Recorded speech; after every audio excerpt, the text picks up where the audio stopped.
The Lord is my shepherd, I shall not want. He makes me lie down in green pastures. He leads me beside quiet waters. He restores my soul. He guides me in the paths of righteousness for the sake of His name. Even though I walk through the valley of the shadow of death, I will fear no evil, for You are with me.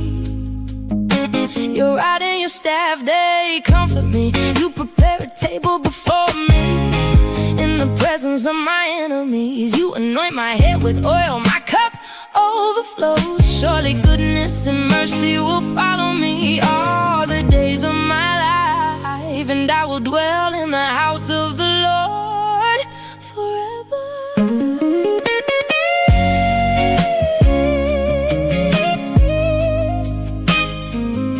The Lord is my shepherd.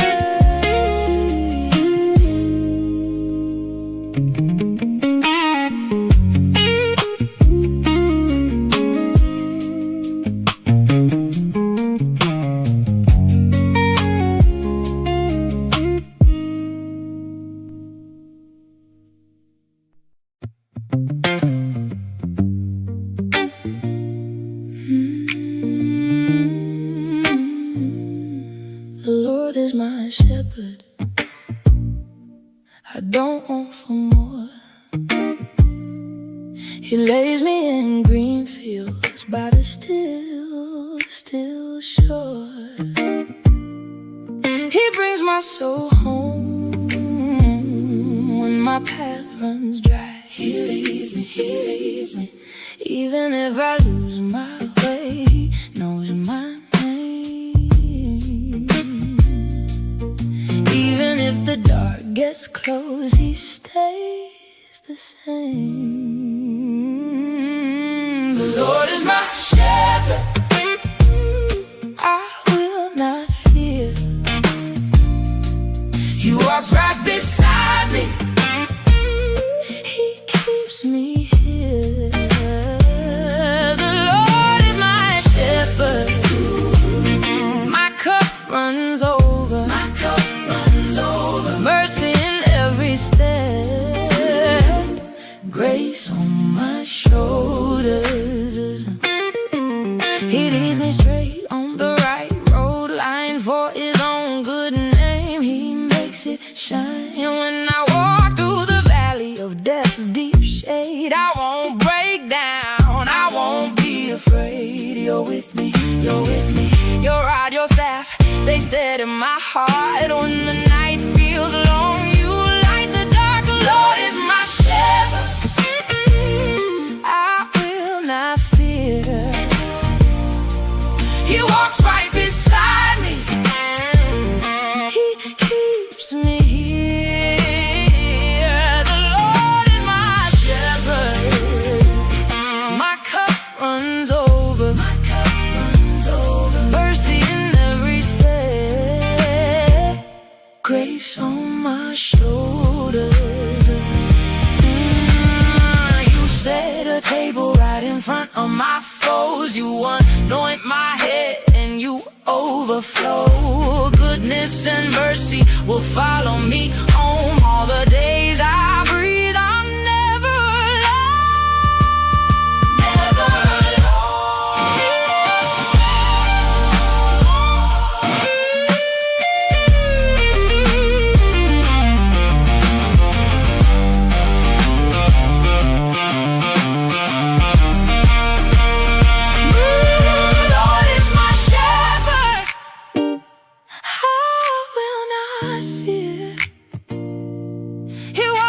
beside me. He keeps me here. The Lord is my shepherd, my cup runs over. Mercy in every step, grace on my shoulders.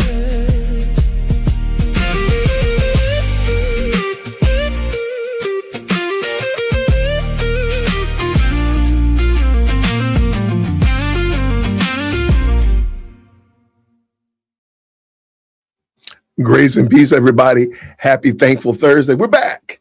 You saw the thumbnail. You saw the you saw the title. You know what we're about to do. We have a fun show tonight.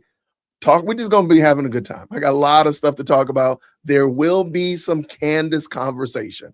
So save your Candace conversation. Don't worry. We will do a little bit of that. But I got a lot of other stuff that you all, I really hope, praying you all really enjoy. So grace and peace, everybody. Shout out to everybody. Shout out to my sister from another mister. What's going on, a biblical world view? Giselle, how are you doing, friend?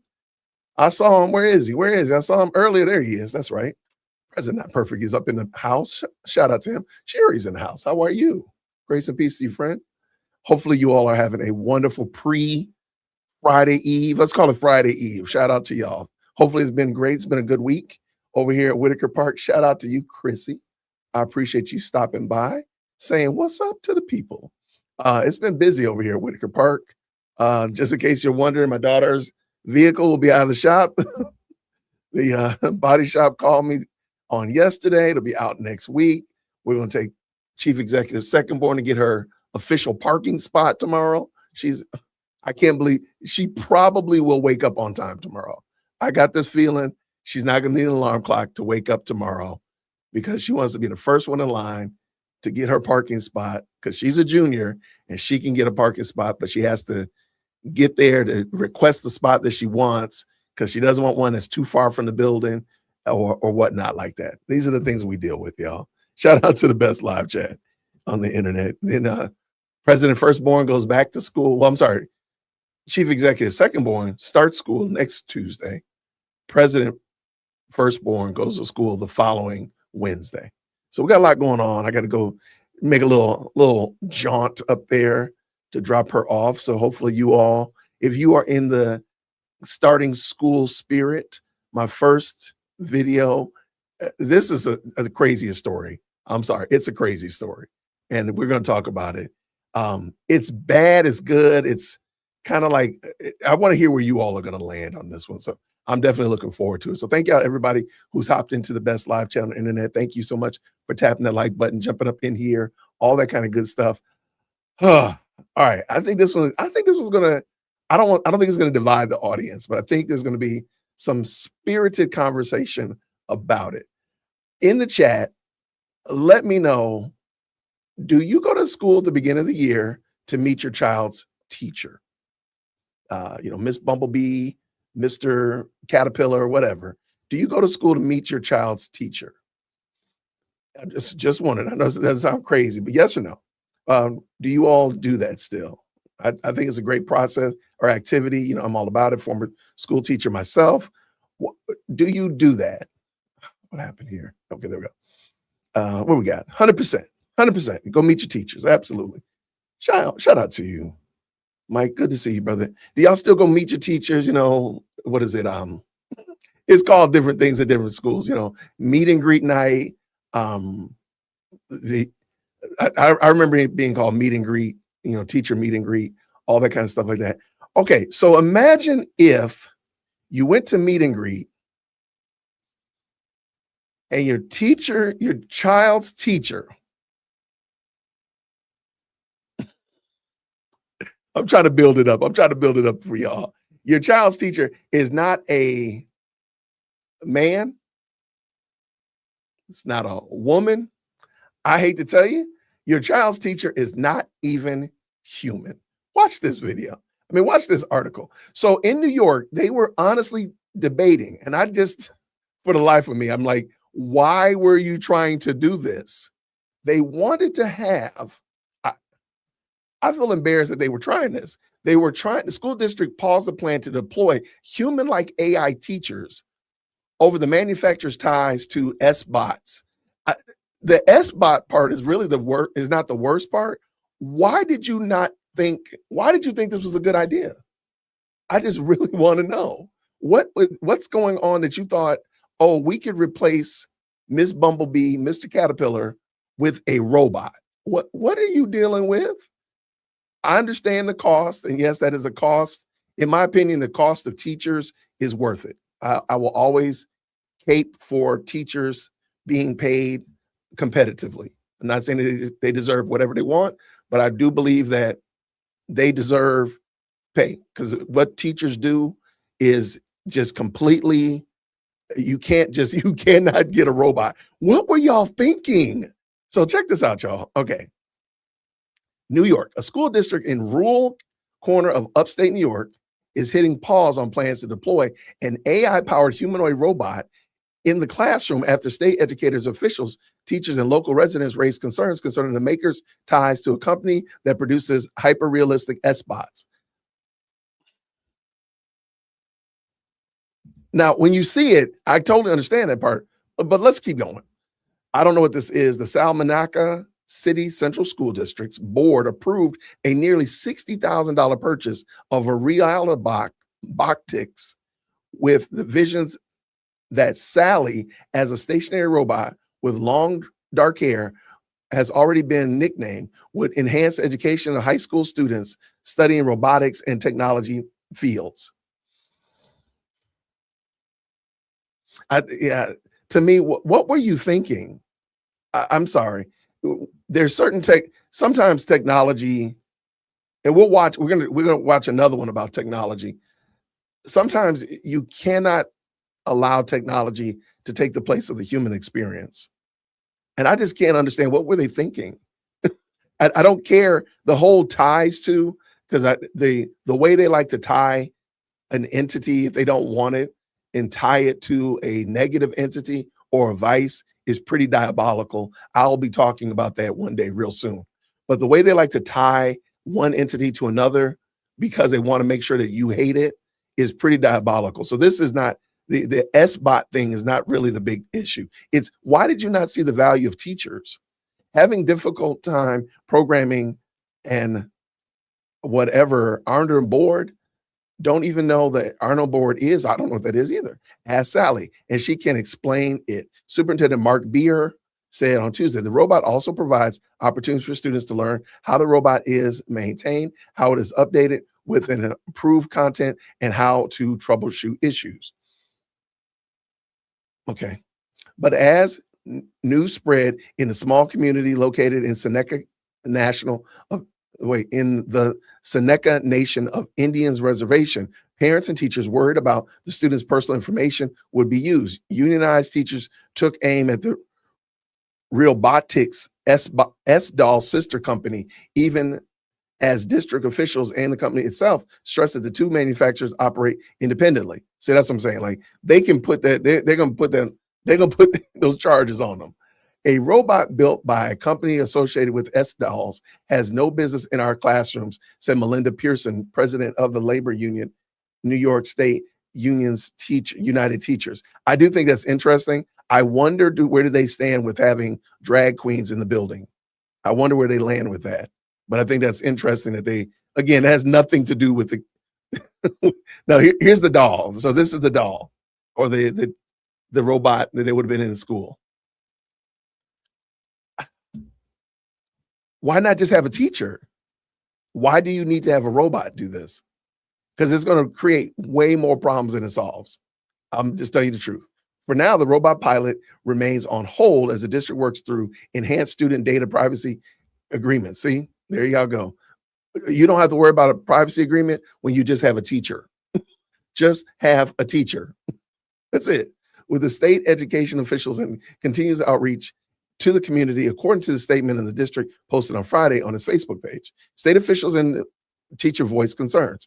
The State Education Commission, Betty Rosa, said that she remained concerned about the robot's role in the classroom even after her staff met with the district officials. Although you confirmed that the robot would not have any role delivering classroom instruction, a recent presentation of the board characterized the robot as a tutoring platform, Rosa wrote in a letter to the district on Friday. Why not just have a human? I do understand we are all using technology. We all appreciate technology. We have a love-hate relationship with tech. I got you. I know your light on the clock on your microwave is probably still blinking. I got you. Most of y'all are praying for daylight savings time to fall back because you haven't been able to you weren't able to move your clock forward, right? It's okay. Your secret is safe with me. So we have a love-hate relationship with technology. But this one right here, robots teaching kids should be the very last thing. It should be the very last thing that we do. We've conquered all the other different areas, and then this will be the very last frontier, the final frontier even. Unionized teachers, meanwhile, suggested the effort was a first step toward replacing flesh and bone educators. I agree with that. I'm not a union supporter, but I do agree with that statement. Sally will be able to move her arms and hands, but have non-working legs. Our students don't need robots, Pearson said. They need real relationships with caring adults. I don't disagree with that point at all. I don't disagree at all. But I think the first caring adult they need relationship with is their moms and dads. If we really made parenting great and made first parents again, I mean, the first teachers again, I think we wouldn't be here, but I digress. District officials defend the robot purchase. Beeler stressed the pilot, which also includes rollout of the virtual AI-powered teacher's assistant. See, that's what we're doing. There you go. You're doing too much. And at-home tutoring program is not about replacing staff. There is no possible way a robot can replace a human in school. Then why do we even have the robot? Why do we have the robot? That's a non-true statement. I don't know what logical fallacy that is, but it's going to replace somebody. If you're going to spend $60,000 and you could have hired Miss Caterpillar to be a tutor for the 9th grade, and in 9th grade algebra, you replace Miss Caterpillar. It's really that simple. He said on Tuesday, even if we were possible, it would be no way to be in the best interest of students. Teaching is a human-to-human process. If you believe this, then you would make sure that it was indeed a human-to-human process. I guarantee you they got netbooks. I guarantee you they got Chromebooks in the school district. I guarantee you that. Thankfully, my daughter's school, they are making it. They are going back to almost pen and paper. That pendulum is going back the other direction. So if you really believe this, then you gotta put your money where your mouth is, and you can't have AI teachers. That's just such a dumb idea. Beeler, who was connected to Realbix, Realbotix through a former colleague, said that the Las Vegas-based company was a natural fit because his robots are already programmed with Woz Ed, a curriculum from Apple co-founder Steve Wozniak that the district uses. Woz Ed. Okay. I don't know much about that. I'm going to have to look into that a little bit. But why are you doing this? Last year, San Diego Charter School rolled out 2 AI-powered robots purchased from Engineered Arts, a robotics company based in the United Kingdom, for a mere $500,000. Now, do you think, raise your hand, boys and girls, do you think that those robots are self-maintained? Do you think they ever run into issues, power issues, software issues, need an update, whatever like that? So you spent $500,000 on 2 robots. And I'm pretty sure there's at least 2 other humans that have to help maintain these robots. So you spent $500,000 on them. How much are you paying for the people to maintain them? You're not, this is not a savings.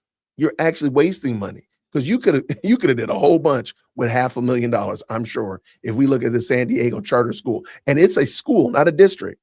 So they said a San Diego Charter School. So this is just a school.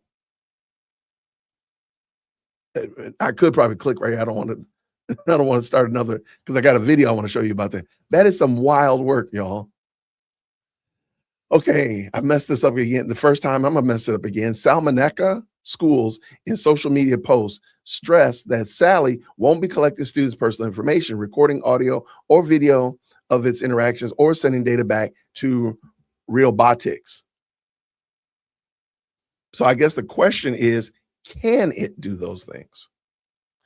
Is it possible for this robot to record? Is it possible for this robot to video record, audio record, video record, and send that information back? If it's possible, then we've set ourselves up. That's why you're having a privacy concern. You don't have privacy concern with Miss Caterpillar. All you got to do is this Miss Caterpillar sitting there teach, and that's it. I never had anybody worry about whether or not I was recording information.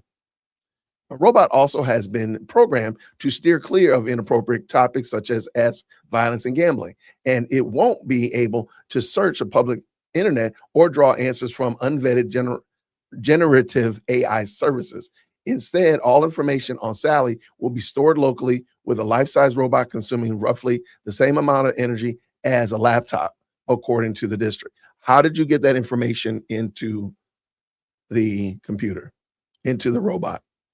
To me, we're smart. I do believe that humans are smart. We're able to solve problems, but we are dastardly sinful, and we are trying to get over on, instead of us being able to just interact with our children. We are now, not only the kids are used to looking at screens, now that you want to introduce a computer that looks like a woman, Sally, into the classroom. Y'all, make this thing make sense. Robot Maker responds to criticism. Okay, Realbotix added Tuesday that student authentication would be handled through the district's existing system, and any student link information would remain encrypted and under the district's control. Okay, I'm telling you right now, I'm going to pull up, we're going to look at a situation that impacts every last one of us in a moment. It doesn't matter. It doesn't matter how well intended you are about encrypting data. In a moment, we're gonna watch, when we watch this video, you all are gonna be like, what in the world did we just see? It's crazy work. When they have good intention, you know what else will fix it? Just don't get it at all. Just don't secure any information whatsoever. That's the only way you're gonna guarantee it. But continue. The company also pushed back at suggestions that Sally was simply a repurposed S-doll, saying it was newly manufactured, purpose-built educational unit with no modified hardware. To me, that's a non-starter. Who cares about the S-doll? Who cares about that? Y'all are crazy people anyway. Stop acting like that. Because I guarantee you, y'all let men come in there dressed as women and read to your kids. Stop it. So stop pretending like that. And you got an OF account. Quit it. So leave that part alone. The collection of data, the human-to-human interaction is where you will probably make the most headway. Let's keep going. The school's robot comes from, why can't I say this? Realbotix LLC, which focuses on healthcare, education, and other non-adult commercial applications. Okay, a sister company, Intima LLC, holds the ownership of the stake of RealDoll, a lifetime. I'm not going to read that. Realbotix LLC and Intima have different product offerings with no crossover, the company said in a statement last week. The two subsidiaries maintain their own management, personnel, payroll, facilities, manufacturing operations, product development, and marketing strategies. Okay, to me, that's again, the dastardliness of how they like to try to mix these things up is crazy work. So I don't think, in my opinion, I don't think that's even the biggest issue. The biggest issue is, why in the world do you think it's better to have a robot talk to kids than just having an adult? Like, you mean to tell me you can't hire a veteran? You can't hire a retired superintendent? You can't hire a former classroom teacher and have them come in and be tutors and pay them a decent salary to do it? But y'all will pay $500,000 for 2 robots? Come on. Okay. All right. Of course, that makes perfect sense. Perfect sense. Beeler argued that it is critical for isolated districts like Salmonaca, which is located along the Allegheny River near the Pennsylvania state line, to find new ways to introduce cutting edge products into classrooms. Nope, that's not true. Nope. You can do that. We could probably come up with at least 10 ways to do that, and none of them require you to put a robot in the classroom.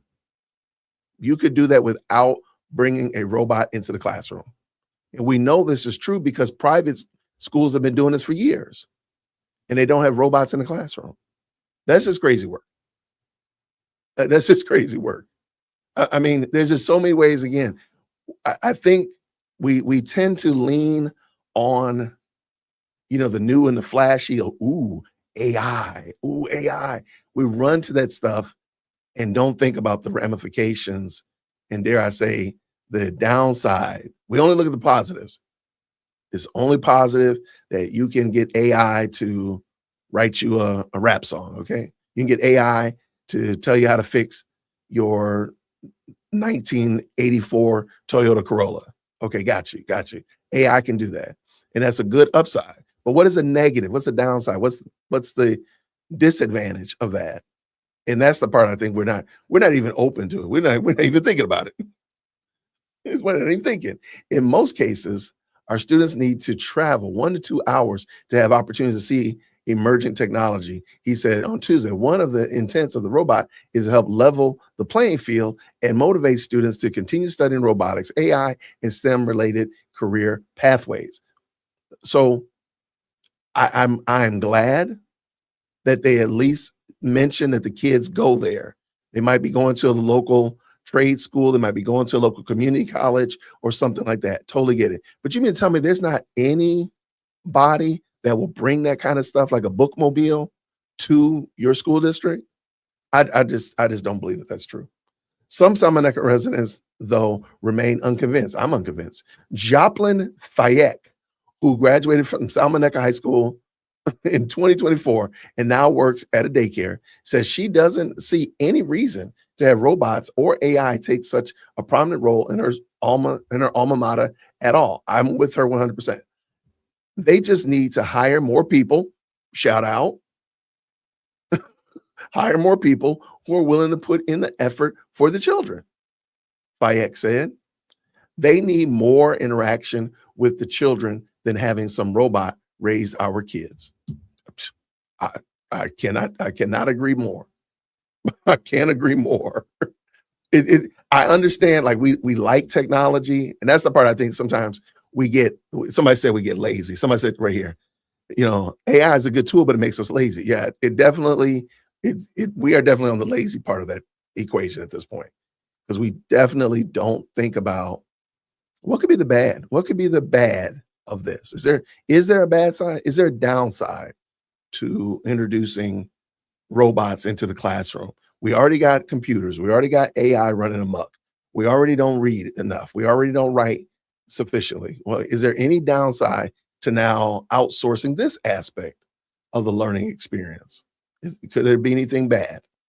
And is it possible that we can do something? Again, a school district spent $500,000 on 2 robots.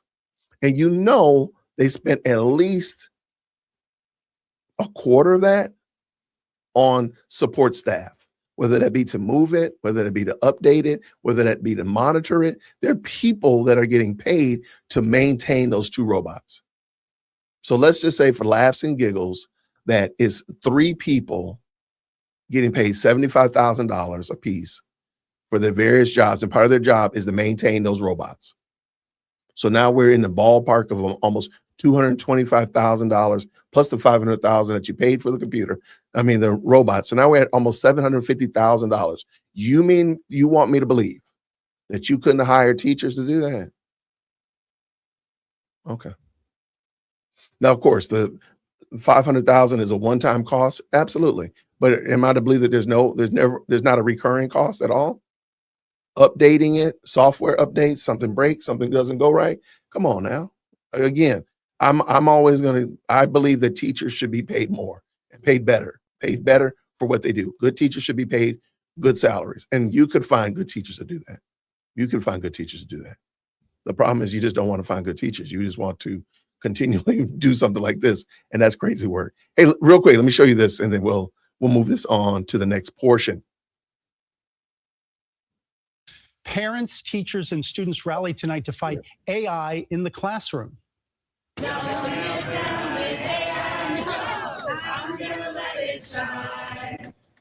They gathered outside a Department of Education policy meeting in Chelsea, saying AI has the potential.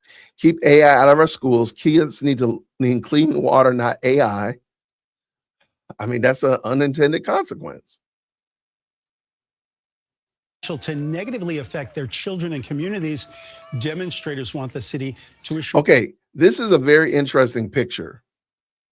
And this is something I'm noticing. The look at this picture, and no offense, and my name is Jason. I don't like to be offensive, but looking at this picture, do you notice something about this picture? The people that are protesting. Do y'all notice anything, or is it just me? Maybe y'all could just say, Jason, I don't see anything there. I see some people out there holding signs. It's not a big deal. Or what are you seeing, Jason? Do y'all see anything with this picture? I'm gonna give you the big screen.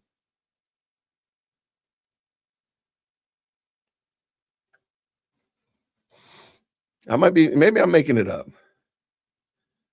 There you go. It's all moms. Now there's a guy right here, and there's a dude over here with a maroon shirt. Shout out to dudes with the maroon shirts on. And this guy right here, this does not look like a dad at all. It just seems odd. Like they don't. Yeah, like just looking at it, it doesn't look like a No Kings. Absolutely not. The sign's probably got No Kings on the other side of it. It just seems odd to me that these protests always seem to look like the same, like they almost look cookie cutter. And it's moving them to another place. It's moving. All right, y'all, let's get on the bus. Let's go to this other school district. All right, get on the bus. Let's go to this other protest. And it just looks the same. Okay, let's go. Finish up. A moratorium on AI. We're going to win this moratorium in school. Keep AI out of our schools. Human learning, not machine learning. Okay, yeah, I agree with that. All right. And we have to win against the data centers and the big tech because our children need us. In our school system. Inside, panel members and education officials heard the message directly from students. And I speak here now for a different reason. To stop the AI usage of our schools and to implement a full moratorium on AI.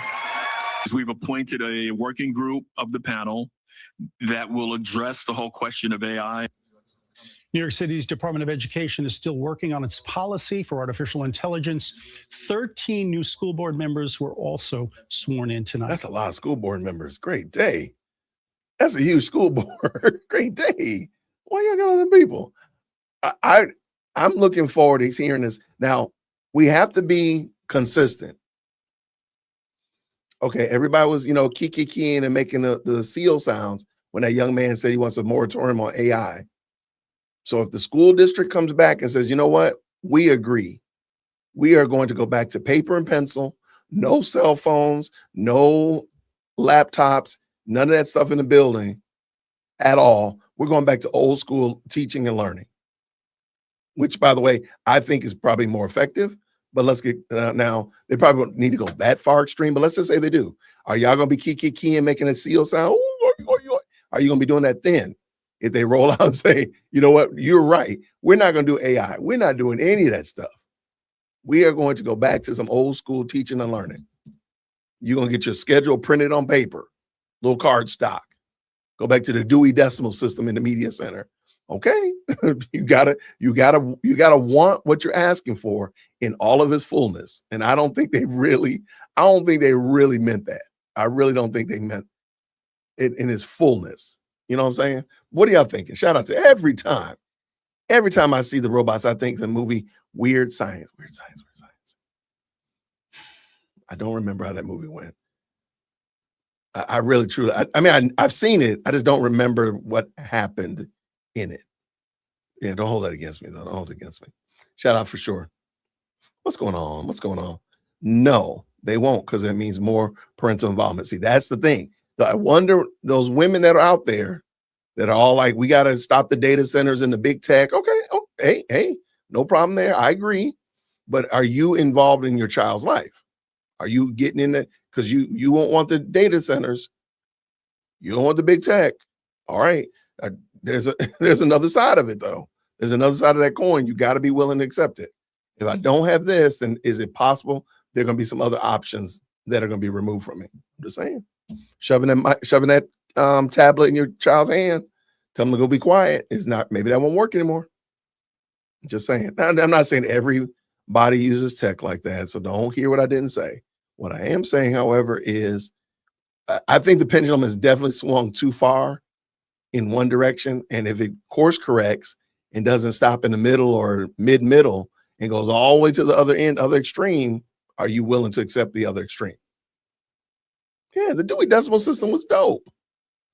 There's just some fine motor skills and fine details that people miss because of some of these things that we've done away with because they were problematic and we didn't like them. That's what I'm saying. Like, are we willing to work for the good balance? Because I personally don't think data centers are bad. I really don't. I really don't. But I also believe that we should be using technology to resolve some of our pollution issues. We can do that way more and be very aggressive with that and let humans enjoy the benefit of fixing this problem. We don't need to, in my opinion, why are we not doing that? So yeah, I think it's going to be interesting. I want to hear how y'all, I'm sure that as the school year gets started, especially if your child is in public school or even traditional private or parochial schools, has your school district or your school started kind of turning away from technology? Like I said, like, you know, my daughter's schools, they are being a lot more aggressive about, yeah, we messed up. We went too hard in this tech centric situation, and they're making some changes. They got big girl had to go buy pencils and pens the other day because they're gonna be doing some writing. They ain't typing nothing no more. I'm all about it. I'm here for that. So like, what are your child or your kids or kids that you're affiliated with? What is their school doing? Are they still going full bore into technology?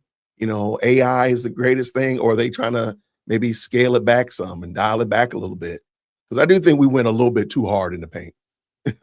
we let them Chromebooks drive us crazy. Them Chromebooks and played games with us. What'd you say here to this? Oh no, yeah, no. I don't want any data centers anywhere near where I live. Okay, hey, I got you. I think I would love to have a discussion about, again, there's certain technologies humans are going to advance. I'm not against humans advancing. Some advancements are stupid, like they just don't make any sense. Like, why are we doing that? For real, what are we doing? But then there's some I do think we need to. I don't see any problem with data centers at the current moment, but I'm open. I'm not dunking on anybody. I'm not saying you're bad because you're against it. I don't think there's anything wrong with them. But that's me though. That's how I handle it. But tell me what you think.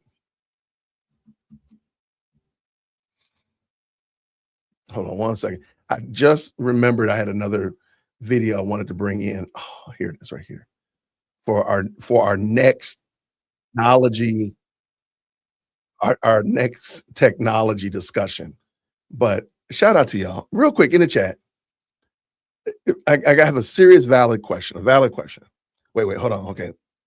I'm gonna hear what Van Cruz says. It says, I don't mind tech. I do think when we're younger that the older people thought the same things. Oh, no question about it. No question about it. I just wish we would use technology to deal with some of the mundane things of our lives that that impede everybody's life, to make everybody's life better. I've talked about it before. It's crazy, but I think we should be using technology to do things that will enhance and improve the quality of life in your city, your town, where you're located. That's what I think we should be doing. A lot of the things that we're using technology for are replacing humans, like when we should be actually making humans' lives better using technology. So that's my little 2 cents on that. You hate Apple products? I mean, look, I'm not mad at people. I'm team Android 100% on my phone. I use a Mac here in the studio. I understand, but in my opinion, Apple has their own problems. A lot of people who, just champion Macs all day long. Macs can do nothing wrong. They're dealing with copium. They're just lying to themselves. Macs do crazy stuff. Just stop it. And on the same note, PCs have problems too. They do crazy stuff. Let's just admit it. Both of them, we like them. And I think Macs are super sleek. I do think they definitely have a cachet about them, but they do dumb stuff. They do crazy stuff. Just admit it. That's it.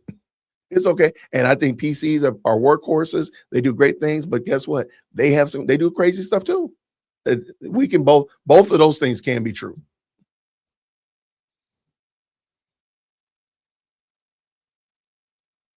I have a MacBook, and hey, I'm not gonna say nothing about it. Hey, look, be nice to me. My travel Mac, look, be nice to me. But it does some crazy stuff sometimes. They do, man. So I mean, hey, we've had this discussion we haven't had it in a while actually, but hey, I have no problem with Macs. That's what I'm saying. I think we can all say, hey, we can agree that they're all very useful tools. There you go. All right, but I got one for y'all. Here it comes. All right, and this we totally shifting gears. I told y'all for this Thankful Thursday. By the way, I thank y'all for tapping in with us. Hopefully, we have a good show. Oh, don't miss it. Go get one. Go get another one. Now, I have to admit this though. I've noticed that I have not wanted to upgrade my phone. I got my S24, and I usually update every other year.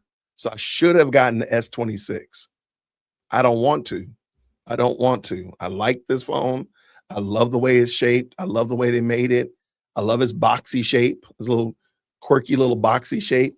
I love it. And so they rounded the corners on the next one, and they rounded the corners more on the new one. I said, no, I'm good. I'm just keep this one. I like my little stylus inside the phone. I love it. I'm just gonna keep my phone. So this is the longest I've had a phone in some time.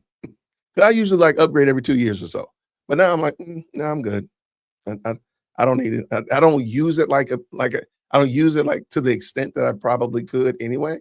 So I'm like, why would I go get a new one? For what? What? Just to do that?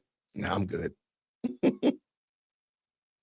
Okay, let's get this party going. So here's my question. If you were an employer and you had an employee that just got hired, you just hired him or her, and on day one, their first day, very first day, they were tardy 30 minutes.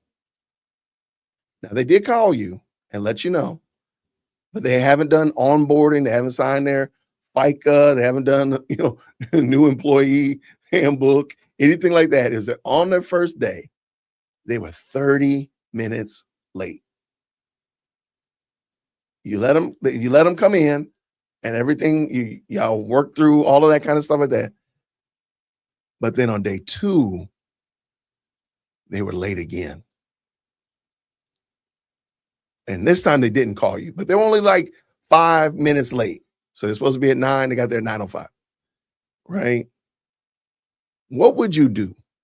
What would you, as the employer, as the HR person, as the person that makes the decision? You gonna just bye them? You just gonna bye them? Well, there we go. So because y'all know me. If you know me, you know that I have an anxiety. I have an anxiety about being late. It is a deathly fear of mine. I'm not even being funny. Like really, I have a fear of being late. It's a bad deal. It bothers me that matter of fact, I drive my kids crazy because they have to be places like go to summer job or volunteer and stuff like that, and they just be chilling. I'm like, wait, what time do you have to be there? Oh, I gotta be there at 10. Oh, well, baby, what are you doing? Well, Dad, it's 9 o'clock. To me, it makes my hands sweat, makes my anxiety go up. I need to get some water. It stresses me. I'm afraid to be late. It's bad. And when I first got married, this is how bad it was.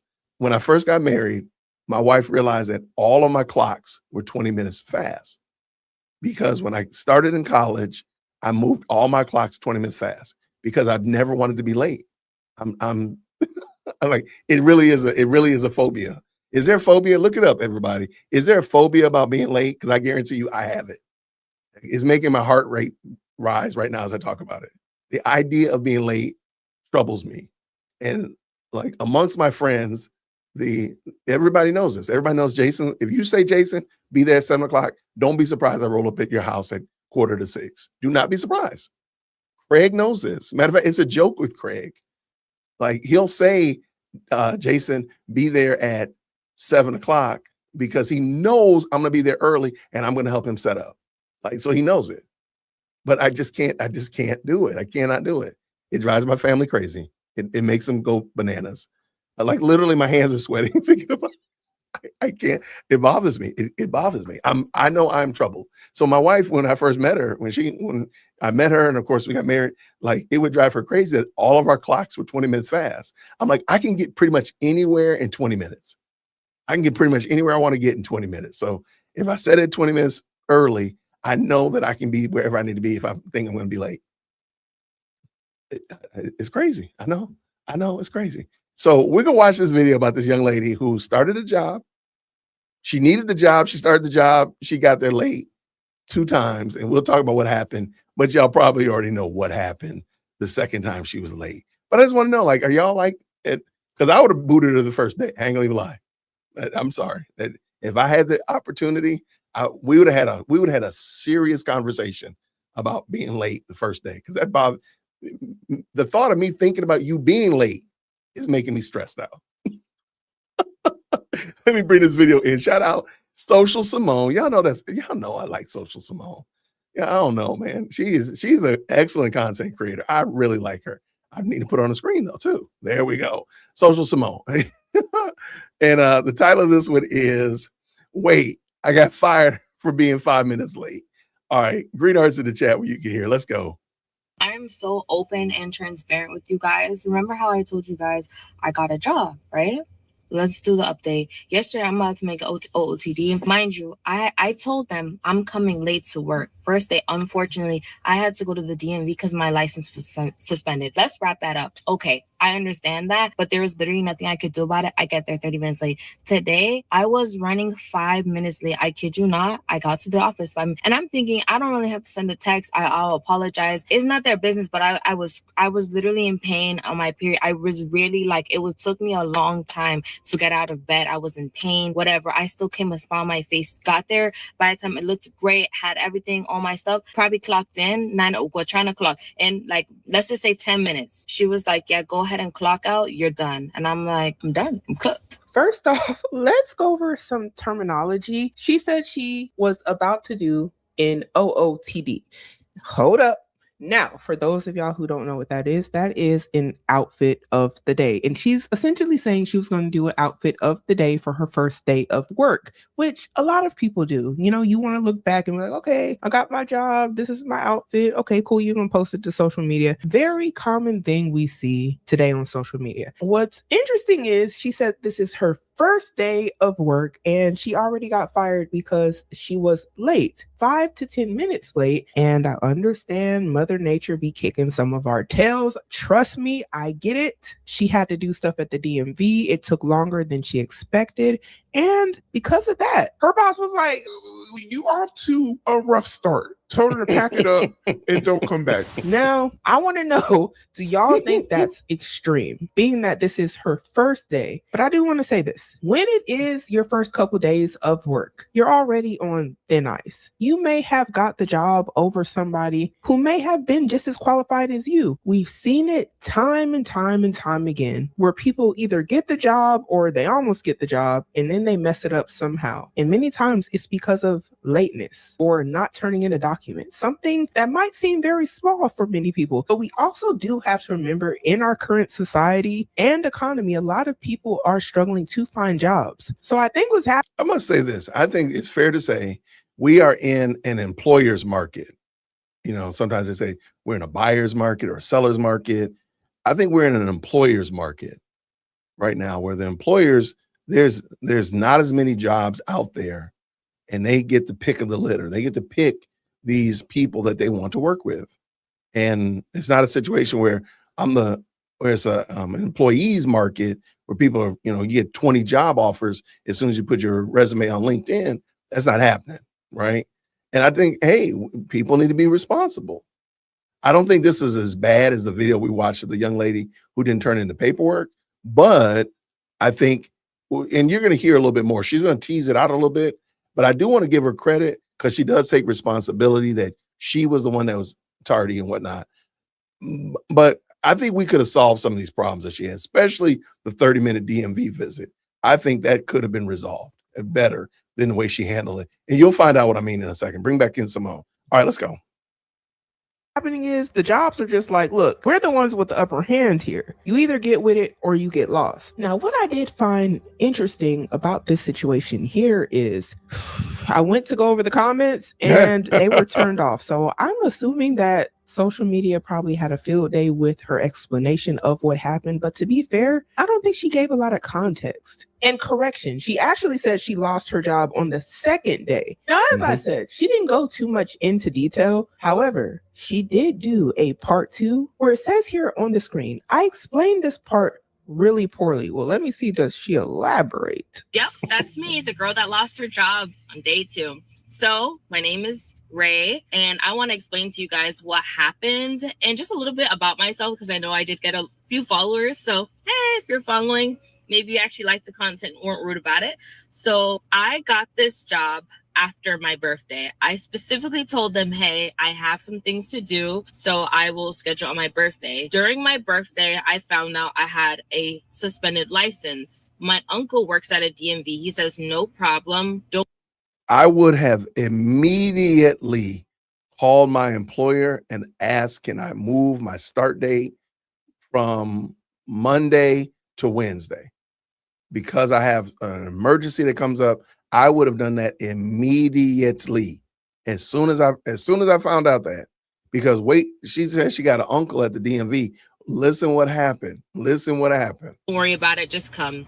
But then he didn't take into consideration he left on vacation for 2 days. I was counting on my uncle because if you know anything about DMVs, you're not able to get in. I woke up at 6 a.m. in the morning to get my license fixed because some people are saying, I could have taken an Uber. I could have taken a ride. I didn't really have money for Uber, hence why we all need a job. And for 2, I could have got a ride. I don't have anyone to take me. For 3, of my license being suspended, I knew that in a short period of time. It was because of an unpaid situation, not because of a character situation, by the way. And for 2, I didn't have any guidance. This is my first time being in that type of situation. Boom, I get it situated. I'm gonna give her grace in the fact that these are these adulting type of things, right? I always tell people you're not really an adult until you had an eviction notice on your door. Once you get an eviction notice, it changes you. Once you get an eviction notice, it changes you. It should, at least. It changed your boy when he was in college. It fixed a lot of my problems. I grew up that day.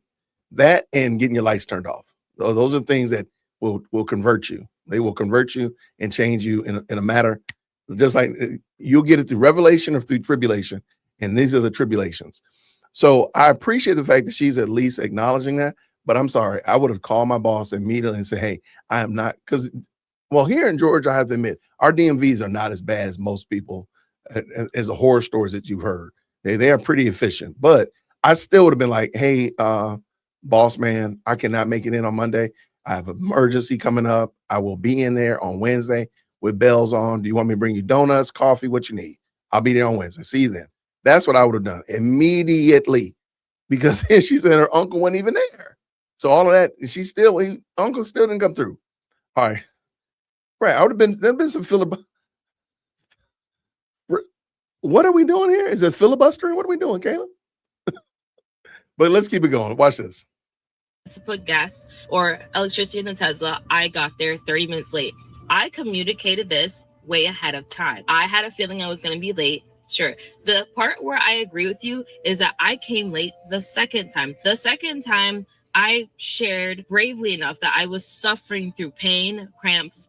Understandably, women, we go through that all the time. However, that was when I wasn't saying I overslept or, oh my God, periods make you late. I was saying what happened and I was running a few minutes late. I was driving and I didn't reach out to them. That's on me. But I didn't know that a 5-minute deterrent would have got me fired. Now, the more she elaborates, the more the story becomes a bit more clear. So she wasn't just late one day. She was late essentially 2 days in a row. And I guess and not just 2 days. Wait, not just 2 days. her first 2 days. That's the part. Don't let that skip by you. Don't let that slip past you. The first 2 days. So you barely even got your employee handbook. They didn't even print your name tag yet. They didn't even get you the copy code for the copier over outside the break room. You still ain't even got that yet. And you late 2 times. But what's interesting to me is, respectfully, she said something around the lines of like, oh, I didn't think that 5 minutes was going to get me fired. And she's entitled to think whatever she wants to think. But I will say this, 5 minutes to some people probably isn't nothing, but to others, that's everything. A lot of people expect you to arrive like 15 minutes early so things like this don't happen. But arriving That's on 5 her. minutes late on your second day. She made some kind of change to her audio. That's her sound. I don't know. That's Simone. That's not me. It's like, what are they supposed to expect from you? Are they supposed to expect excuses, lateness? That may have just been the impression they got, and unfortunately, it cost her job. And also, she said she didn't communicate that because she was driving, which definitely don't be texting and driving and things of that sort because it's not safe. But she showed up late and they didn't even know why she was late. Come to find out, she had blood on the leaves. You know what I mean? And I understand it's hard times out here, especially during that time of the month. My.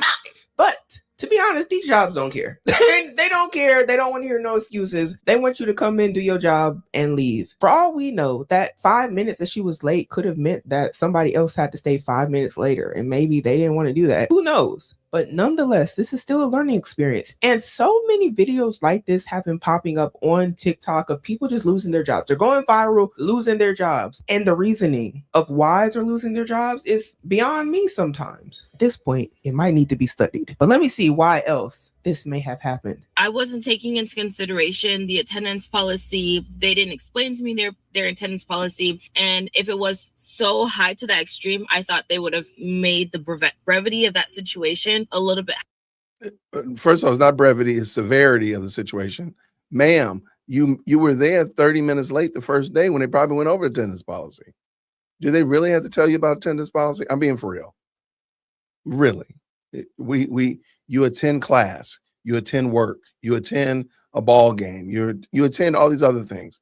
Did somebody have to tell you an attendance policy for the Beyonce concert?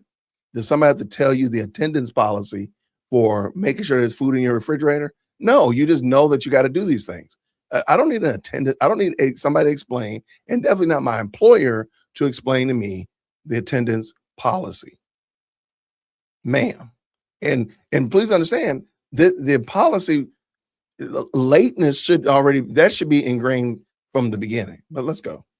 Higher. Now, ma'am, I'm not gonna lie, this is where you lost me. They needed to explain to you the attendance policy. The standard of not being late and being on time, in my humble opinion, this shouldn't have to be explained by an employer. And y'all can disagree with me in the comments, and feel free if you want to fight about it, you know what to do. But I feel like this starts at home. And fight with your mom, because they're the ones that need to teach. Fight with your dad, whoever was in charge of instilling the morals, the principles, and the character into you. Because I feel like that is who should be telling you it's important to be on time, not the job. Not the job, ma'am, they don't know you from a can of paint. You new to the team. They don't want to have to babysit. Like, whatever the job is you got hired to do, they want you to do that job, learn whatever's in the employee handbook, the SOP, whatever, and get straight to work. They don't need to explain to you the tardiness policy. And something tells me that this is in the fine print somewhere that a lot of y'all don't like to read. When you're onboarding for the job, they probably have all of this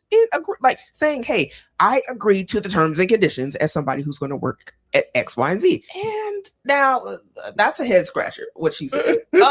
Quicker. I do think, in my opinion, that situation, they didn't hear me out. They didn't care for my reasoning. It doesn't matter. All I'm saying is that you cannot look at a 60-second video and assume someone's character. I didn't appreciate comments saying I'm irresponsible, I don't deserve a next job. You're not. Okay, now in that regard, I'm definitely not that team. I believe that this is a learning opportunity for her. I definitely would not say she doesn't deserve a job or whatnot like that. I think you're going to learn. You learned a lesson. Learn your lesson, write it down.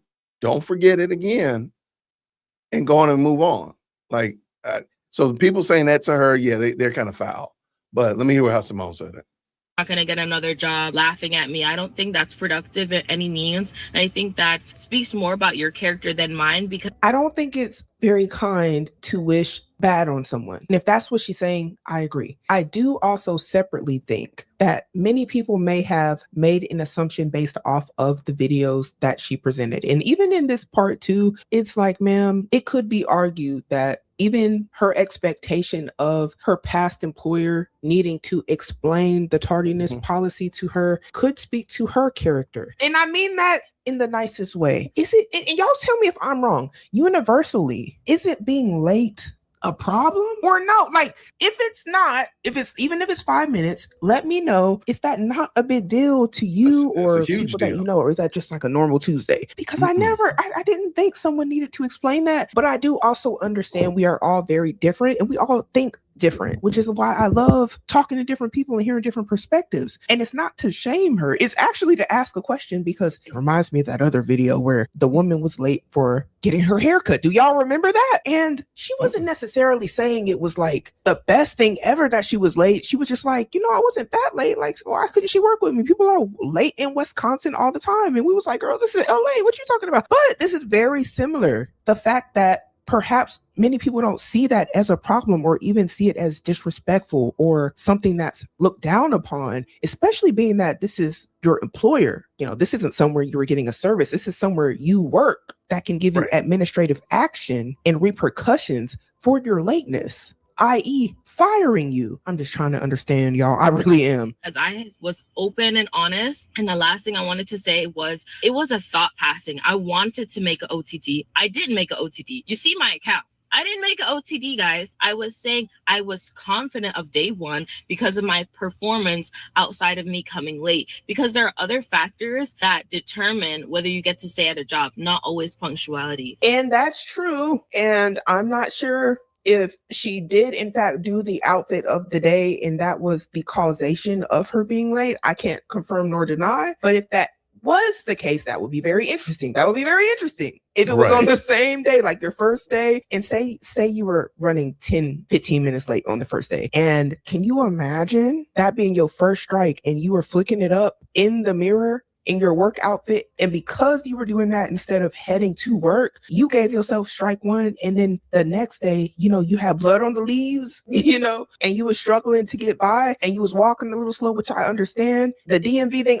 all of this, and so you were late again, allegedly. It's just a lot. It's just a lot. And they don't care. They don't care nothing about you need to be at the DMV. They don't care nothing about your license being suspended. They don't care nothing about you having blood on the leaves or your outfit of the day. They don't. They care about when you clocking in. When are you clocking in? How long can you stay? How long can we use you? It's a business. It's actually not anything personal. And to be fair, she looks fairly young. I could be wrong, but she looks young. And like unfortunately, that is what we're seeing happen to a lot of the younger people. I understand there's a probation period. I was saying from my point of view, if you want me to do a view of employer's point of view, I could actually do that for humor purposes. So if I'm stumbling over words or I may sound nervous, I didn't expect that video to blow up. I am a creator of less than 10,000 followers, 1,000 followers, if that. I don't even know how much I'm standing. I think I have 700 something at this time period. So if you took the time to watch this video in totality, you understand that I'm a person that strives to have good character. I was honest. I'm not making excuses for what I did. I'm simply explaining what occurred on day one, and day two didn't exist because I got there late. And I was saying, yeah, I got fired for being late. And whether I agree with that, it doesn't matter. I'm stating the facts, not here to debate you guys. Appreciate you guys for all the love and the people who did say, hey, maybe firing her off the first day wasn't that smart, or it could have been handled differently. It doesn't matter. I make other content. I'm still living my life. I actually did an interview that same day, by the way. Very resilient. And that's one thing about me. No matter what type of comments you guys will make, doesn't really matter, because it doesn't change who I am and who I put my identity in, which is Jesus Christ. So anyway, I love you guys, but Jesus loves you more. Hope to see you in the next one. Bye. Now, I do want to say this. I wish her well on her job I wanted her to hunt. get a But job. I Yeah. think I think instead of the many people who probably were poking fun at her, I think it would be better and wiser to just see these case studies. That's what I'm gonna call them. These case studies that happen on TikTok and say, you know what can I learn from this? Going into the real world Hey, babe. to be a better person. We all make mistakes. We all do stuff. Sometimes it's like, why did I do like that was so stupid? Even me. I mean, everybody. So sometimes I see stuff and I'm like, let this just be a reminder for all of us to strive to show up in the world in a way that we would like to be perceived, in a way that's favorable, by doing things that would Right. give that impression, by not being late, by trying to be on time. I understand stuff happens to everybody, but it is critical during the first couple of days of work. You got to show them something, y'all. They don't know you enough to want to keep you yet. They really don't. I have seen people that, because over time of them working somewhere, they can get away with a lot, because when it comes down to Gotcha. it, their When do you want- employer knows, you want that hey, for if I tomorrow ever or needed tonight, or something when- done, this person is going to Okay. do it. They're going to come through. They're going to pull through. So if anything happens to that person, they look out for them. And we all know people like that at work. You Okay. might even be that person at well, work. let me But get what I'm that. saying Okay, is, I'll them have- first couple of days, you don't got no skin in the game yet. So it makes it easy to just like let you go. And you might be an amazing worker. You might have great character, but they don't know that. All they know is what they're seeing, which is why it's important to try to make a great impression from the beginning. Whatever you do, folks, if you have a job, keep that job. It don't matter. It don't matter. Don't make that mistake thinking, oh, I'm tired. Oh, I can get a new job. No, not in this economy, ladies and gentlemen. Don't do it. Don't listen to the lies. Don't listen to that. We'll keep that job. What I found interesting about this video here is this is ironically a video she made before losing her job that she ended up getting, and she's telling everyone something that many of us may believe: keep the job. But what do you do when you lose the job and it's mainly your fault? Man, so I agree with her. Do what y'all need to do to make sure you can get by, because it is hard for a lot of people right now. It is. I am wishing her well. But that was very ironic, I must say. I need to know what y'all think about all this down below. Do we as a society have an issue with people being late? Is it as big of a deal as people say? If it's just 5 minutes, is that too much? Is 10 minutes too much? What is the range of being late that becomes unacceptable? I need y'all to comment the minutes down below, because now I have questions. Genuinely. Not the minutes. We got to start making better decisions today in order to have a better future. Not the minutes. My girl said, give me the minutes. All right. What do y'all think? What do y'all think about being tardy? Is it that bad? Are we making too much out of it? What do y'all think? Comment down below. What do y'all think? Yeah, and hear me, I'm the guy that is anxious about being tardy. I get very bothered about being tardy, being late. If I don't, it's a joke. If Jason's late, he don't want to be there. That's how they look. Hey, and I've been late places, but it trust me, I gave people fits about me still being at home, and we supposed to be there at what time? We supposed to be there at 6:30, and we sitting right here. I'm giving people fits. Trust me, I'm making people miserable. Yeah, and again, like we're still on day 1 and day 2. We're still in probationary period. We don't even know your name yet. You have not got the copy code for the copier yet. It just don't work. Is there a phobia about being late? I'm pretty sure I have it. I'm pretty sure. I'll look it up. Let me know. I'm pretty certain that I have that phobia. It's real. I know it.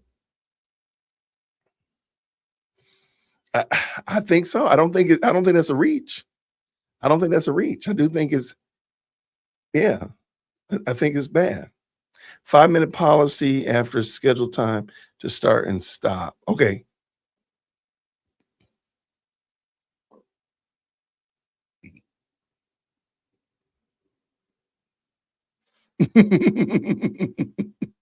See, I agree with you 1000%. Not a phobia. It's not a phobia. A coping mechanism for anxiety. It creates anxiety. It creates anxiety in me. Like literally, my hands are sweating. If I could show you like my desktop, like I'm leaving handprints because my hands are sweaty because I'm thinking about being late places. Like the thought of that is making me anxious. I'm gonna look at my Whoop. I'm pretty sure my heart rate is up because I'm thinking about being late. Oh, I didn't update my thing today. It says I'm in a high stress position. My heart rate is up. It's called the white rabbit syndrome. What is that? Don't tell Omar. Don't tell Omar. Yeah, that was the first day. Wait, what? The first day? See? Look, I want the young lady to find a job. But again, to me, this is not a non-recoverable situation. She just got to learn from it. I pray she learned from it. She got a good job and went ahead and is doing great things and is moving on from here. But that's, to me, I think it's pretty bad, in my opinion. And I don't fault the employer at all. Not one bit. I had to bring Umar back in. We got to throw a hat tip to Umar. Umar, for sure. For sure, y'all. But thank y'all so much. And by the way, I want to say thank you to everybody who grabbed a t-shirt or a hoodie or all that kind of stuff from the merch store this past the month of July. Thank you so much. I'm letting you know that September is coming and I'll be celebrating 5 years of podcasting in September. So there will be some new amazing things coming. So go ahead and grab yourself some stuff. Get your I Stand with Erica Kurt shirt. I dropped the price on that and all that kind of good stuff. It's getting cold somewhere. I'm pretty sure it's cold somewhere. So you need a hoodie. Grab yourself a hoodie or 2 or 5, all that kind of good stuff like that. So grab that. Wait. Oh, I thought you said you were being late. Like, Lord. But please, absolutely. Thank you all so much to everybody who grabbed something out of the store this month. Thank you so much. Go ahead and grab some more stuff. I appreciate y'all. Let's get to it. All right. I've put it off. I've put it off. I've not said anything about Candace. And I know y'all like talking about Candace. It is what it is. So this young lady, very, very talented content creator, Kira Davis, she's talked about tons of different things, but she talked about her experiences with Candace Owens. And I thought it was super, super insightful. I want to bring it on and let her just kind of give you her background and her experiences with Candace. I think it is helpful. I will tell you this, there's not a lot of Candace clips in there, so y'all don't have to worry, especially if Candace causes y'all anxiety, because a lot of y'all got Candace phobia at this point. So let's go ahead and bring this in. And shout out to the links, by the way, all the links to every video that we've done today is already down in the description. I only added 2 new videos that you haven't even seen yet, so I'll try to add those at the end. So shout out to everybody. Let's get this going. Ladies and gentlemen, Green Hearts in chat when you can hear.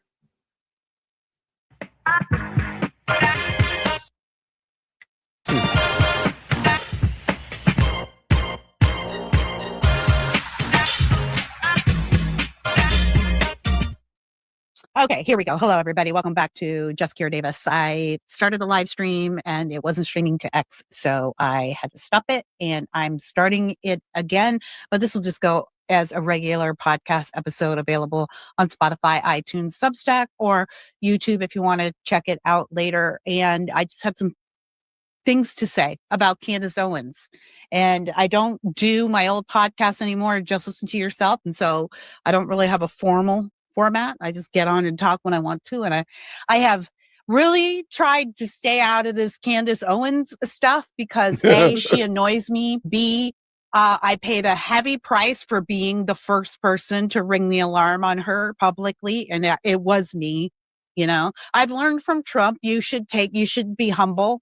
You should take credit where credit is due. And it was me that stuck my neck out there back in 2020. There's an article, you can go find it on Red State. I'll share it here to the screen. But I wrote about it, and it's called The Trouble with Candace. I wrote about it in 2020. And wow. I said then, look, I'm really uncomfortable with how quickly she has risen to the top of conservatism. She's not properly vetted. And furthermore, I have questions about the way she speaks. And I said then, I know you guys really are excited about the way she talks about Black people, because I think it was a relief to hear this popular figure maybe say things that white conservatives were worrying about or have been concerned about, but couldn't voice on their own behalf. She said a lot of that stuff out loud. And I think it made some people who were feeling wrongly accused, it gave them some comfort, fair enough. But then it also gave some legitimately just weak Terrible people. thinkers and racists permission to think about Black people in a certain way. And I talk about it in this article, and I talk about how, it's not that she's not, that some of the things she's saying aren't true, but I say that her rhetoric is not made up of any persuasion. And that was my problem. It's one thing to be an influencer, and I didn't understand it at the time that she was an influencer. And I don't think a lot in conservative media understood she was an influencer and not a thinker. And so the big places like Daily Wire and The Blaze and everybody else, everybody did it, so no one's guilty on their own. But they elevated her quickly as if she were a critical thinker and a persuader and a debater, and she's not. I say in this article, her rhetoric is not made up of persuasion. It's negativity and bomb throwing designed to rile up her audience. And let me tell you, her audience is not Black people. This is never more obvious than when I or any other Black conservative display even the slightest criticism. We will get responses from a couple of Black people and then 1,000 white conservatives. Okay. So that was back in 2020. Now, when I wrote that article, I lost thousands of followers and readers, and I got thousands of complaints and messages, and I got dozens of DMs from other Black conservatives who said, and I still have all your DMs, everybody, who said, thank you for saying this out loud. I can't say this out loud because I'll lose all my followers. So there's a lot of Black conservatives out there who said, I'm glad you said it. I don't get in the mix because I'm scared of Candace's followers. So and you know what? I'm not even mad at them, because the truth is, I guess they did the right thing, because I for sure paid a professional price for doing it. I lost work with people that I wanted to work with, some big names, people that I was working on deals with or working on collaborating with, who, when that came out, they didn't want anything to do with me. I won't name those names. I guess I'm not going to name them. I'm not even sure if any of them even care anymore. But if you're out there and you're seeing me talk about this, yeah, you owe me an apology. You owe me an apology, because all of these people, by the way, they're all now distancing themselves from Candace and saying, well, we've got to stand up and we've got to talk about this. And we have to be, we can't just let her go unchecked. We've got to combat this. We have to, more speech is better speech, right? These are the same people who said, we can't work with you because you're too critical of Candace. The same people, like the very same people. You do the math on it. So anyway, I since then learned that it doesn't matter. And I realized also that she's an influencer. She doesn't do what I do, but this is why I don't have 1 million followers, right? I don't do that. I'm a writer essentially and a commenter, but really a thinker. I'm really a communicator. So I don't do what she does. And once I realized that, then I kind of understood, well, we're not in the same space. So I'm not going to get those jobs. She's doing what she's doing, and she's doing it well. She's making her money. And why bother then? Because it's just riling up her base. I get nothing but grief, and no one believes me anyway. And everyone just thinks I'm a whiny, jealous complainer. That's the number one criticism I got. You're jealous, Kira. You're jealous. Still, there's probably people watching this right now going, she sounds jealous. I never said that. I thought she was smart. Again, from industry people, I got that. From industry people, some of whom are probably looking at this feed right now. Kira, I love you. I got that. I love you, but I think you're wrong here. I think maybe there's a little bit of envy involved. Ooh. And again, all the same people who are now saying, what happened to Candace? When did she get so crazy? No, she's always this crazy. I tried to tell you before. No one listened, but that's neither here nor there at this point, I guess. And I really should stop complaining about that, because it is a problem now. And I've tried to stay out of it, because to my mind, you don't want to fuel the fire. And a lot of this is influencer politics to me. I don't understand the whole influencer sphere on the right. I'm not a part of it. I've never been a part of it. I started in this business before we even knew what an influencer was, and I'll be here long after the influencers are gone. So I thought, okay, this is them. And I'm not a part of it. Also, I'm Gen X. Like, stay out of my face. I'm trying to raise a friggin' family while they're forcing boys into my daughter's school bathroom. You know, this kind of thing I'm thinking about. And I've come on here and said it's perfectly fine to ignore this, but it's not going away and it's not getting less. So more and more people are talking about it. And I am a communicator. And since I was the person to break the story on the right that Candace Owens was not who we were trying to pretend she was, then I guess I should be out here talking about this, because this really is getting ridiculous. I know who Candace is. I've known this whole time, and most of you are now figuring out who she is. But let me explain her to you, okay? Grifter gets thrown around a lot, and I think that term has lost a lot of its meaning. A lot of people don't even know what it is. But a grifter is just someone who follows the tide of popular culture to earn money, right? I'll be whatever you want me to be. Actors are grifters, really. I'll be whatever you need me to be.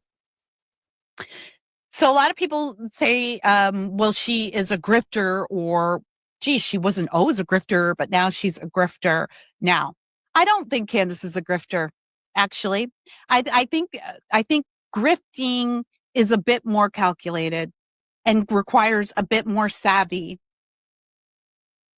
Maybe savvy is not the right word, because I do think she's savvy and I do think she's clever. I don't want to pretend that Candace Owens is stupid. She certainly is not. But I don't think she's clever enough to maintain a grifter posture successfully. Candace is a pick-me girl. She's not an influencer, really. She's not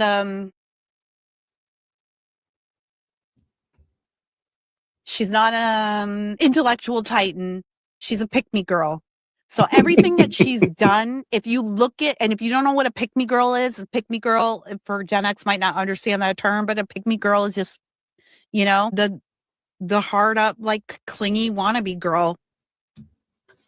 I can see that. The hoe. She's not a girl's girl. She's that kind of girl, which is funny because I just read an old article, which has now been scrubbed from the internet, by her, that she wrote back in the days when she was a new blogger, back when we were all just blogging. Back then, I was writing blogs about how to save America for my children. And she was writing blogs about how to sleep with another girl's boyfriend. And she wrote a whole article. She wrote multiple articles about, it's none of my business if this guy is your boyfriend or not. He's in the relationship, not me.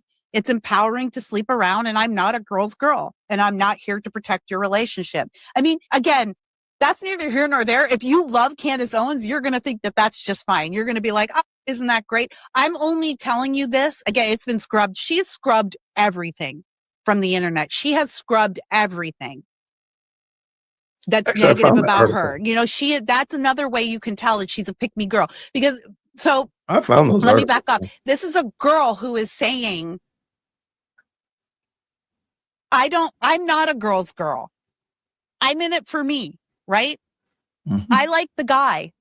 I'm talking to the guy. He's paying me attention. He's giving me pleasure. He's giving me enjoyment. So no, I'm not a girl's girl. Again, fine. If that's who you are, that's fine. That's what I'm telling you. That's who she is, right? She's never changed. She's no different. She's a pick-me girl. She was a pick-me girl back then when she was 20. And she just went through a series of personalities to try to figure out which personality would allow you to pick her. Because she's always just wanted to be picked. I think that's why she doesn't like being black. In America, you don't always get picked in many circles. If you're black, you're definitely not the first one picked. And not if you're a black girl trying to grow up in a majority white society and trying to adhere to those standards.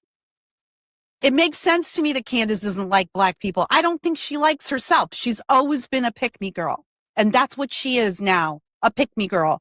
But even back then, when she was writing those trashy hoe articles about how it's perfectly fine to be a hoe and be out there hoeing around with other girls' boyfriends, and I am not a girl's girl, she's setting it up right now. Believe people when they tell you. And people change. People grow. They mature.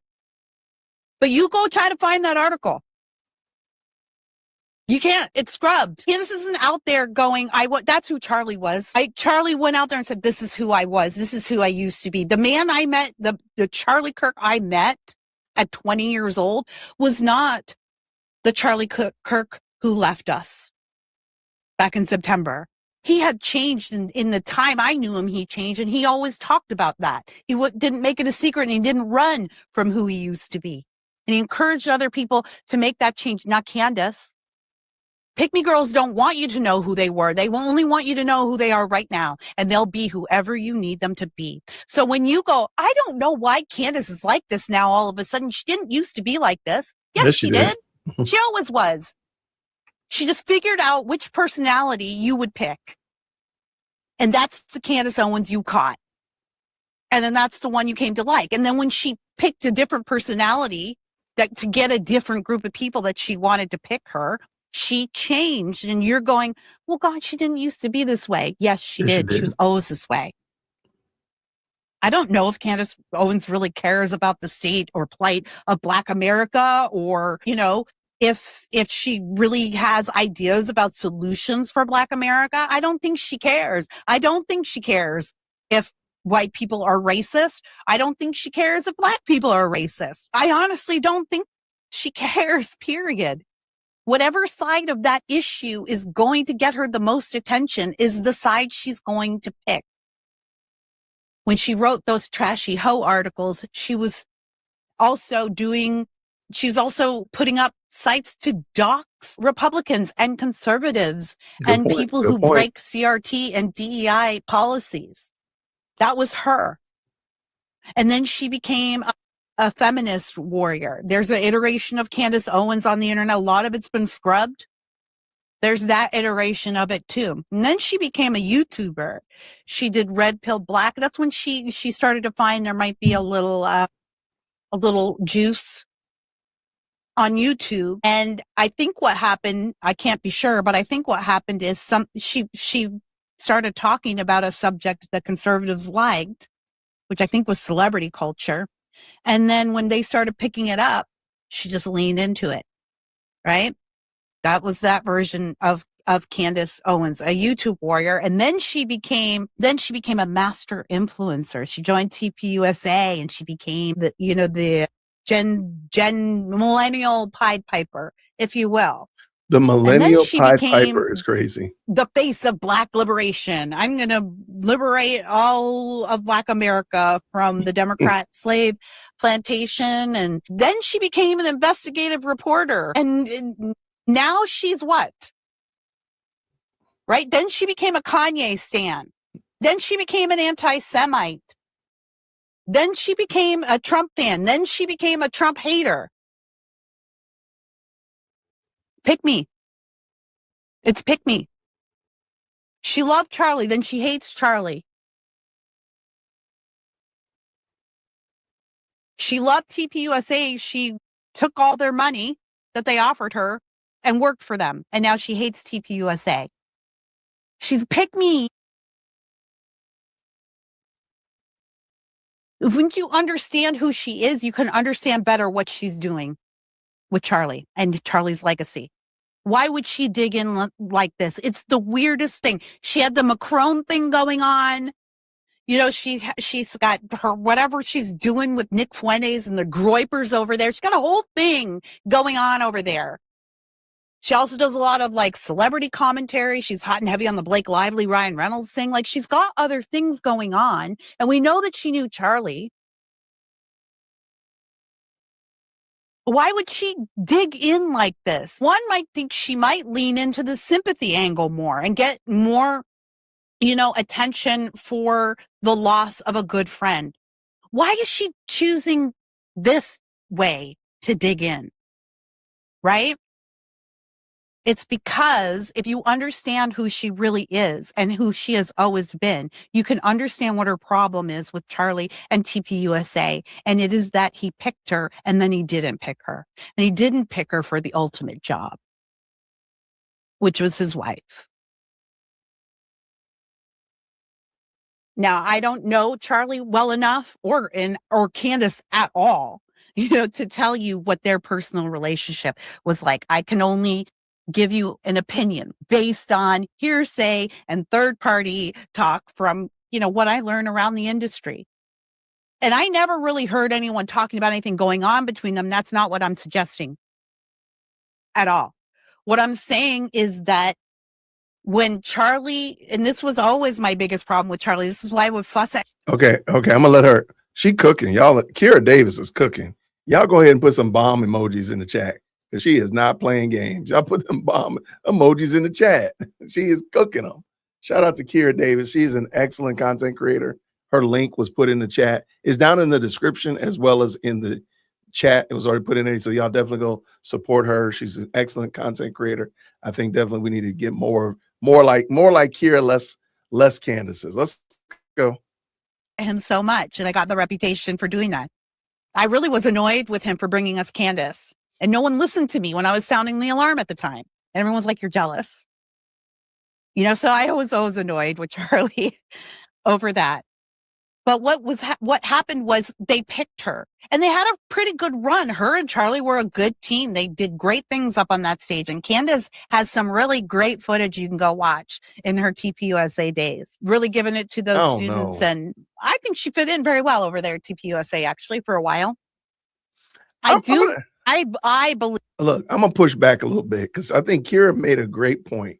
We've been saying this for a long time, that Candace was an influencer, not a thinker. That's the thing, not a thinker. She just uses platitudes. She just uses colloquialisms and just pushes those over memeology. She just pushes that, keeps pushing that. So I don't know. If you go back and watch some of her lectures or speeches at TPUSA, they're vacuous. They are really missing any real meat and substance. And if you disagree, send me one.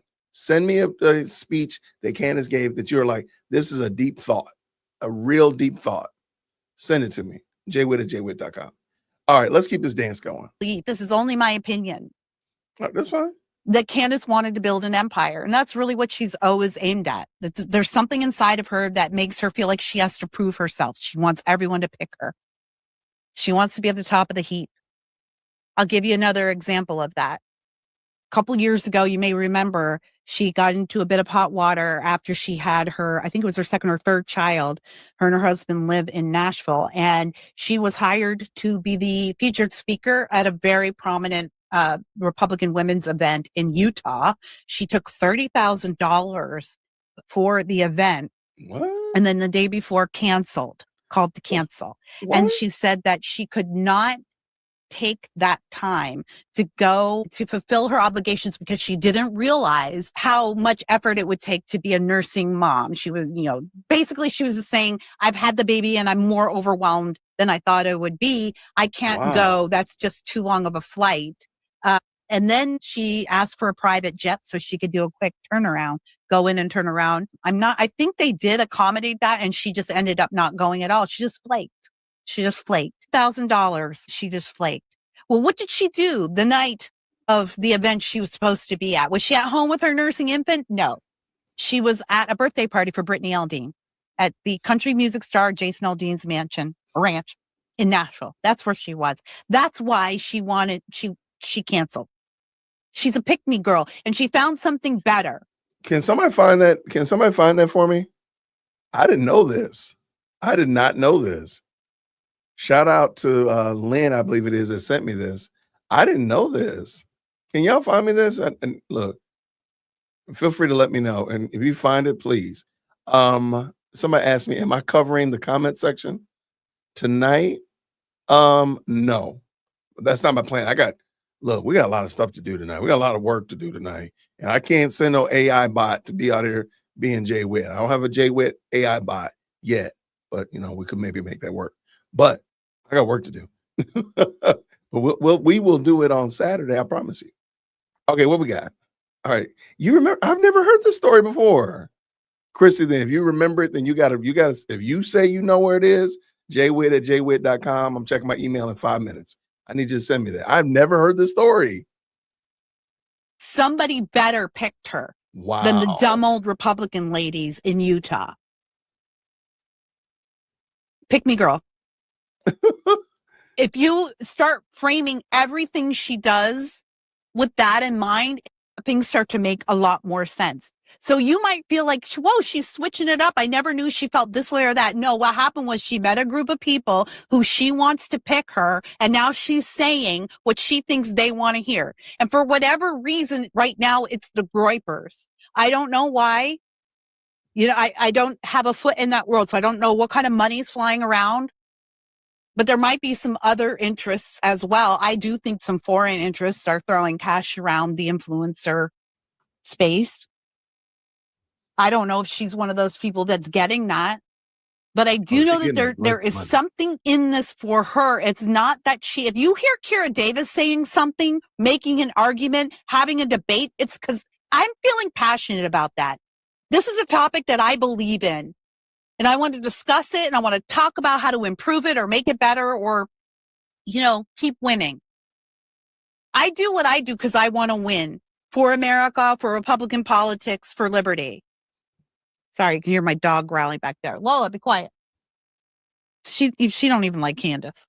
When you hear don't like Candace. Me talking, you can bet that it's something that I really am passionate about and have been thinking about. When you hear her talking, it's just because she's trying to grab an audience. It's the flavor du jour. Yeah. She's trying to be who you want her to be. That's a good point. That point so right Kanye there. West didn't, pervert her or make her into somebody that she wasn't before. She's always been that person. And when Kanye West picked her, she became more of that person. And then when he decided to not pick her anymore, she picked a different personality. She picked a different topic.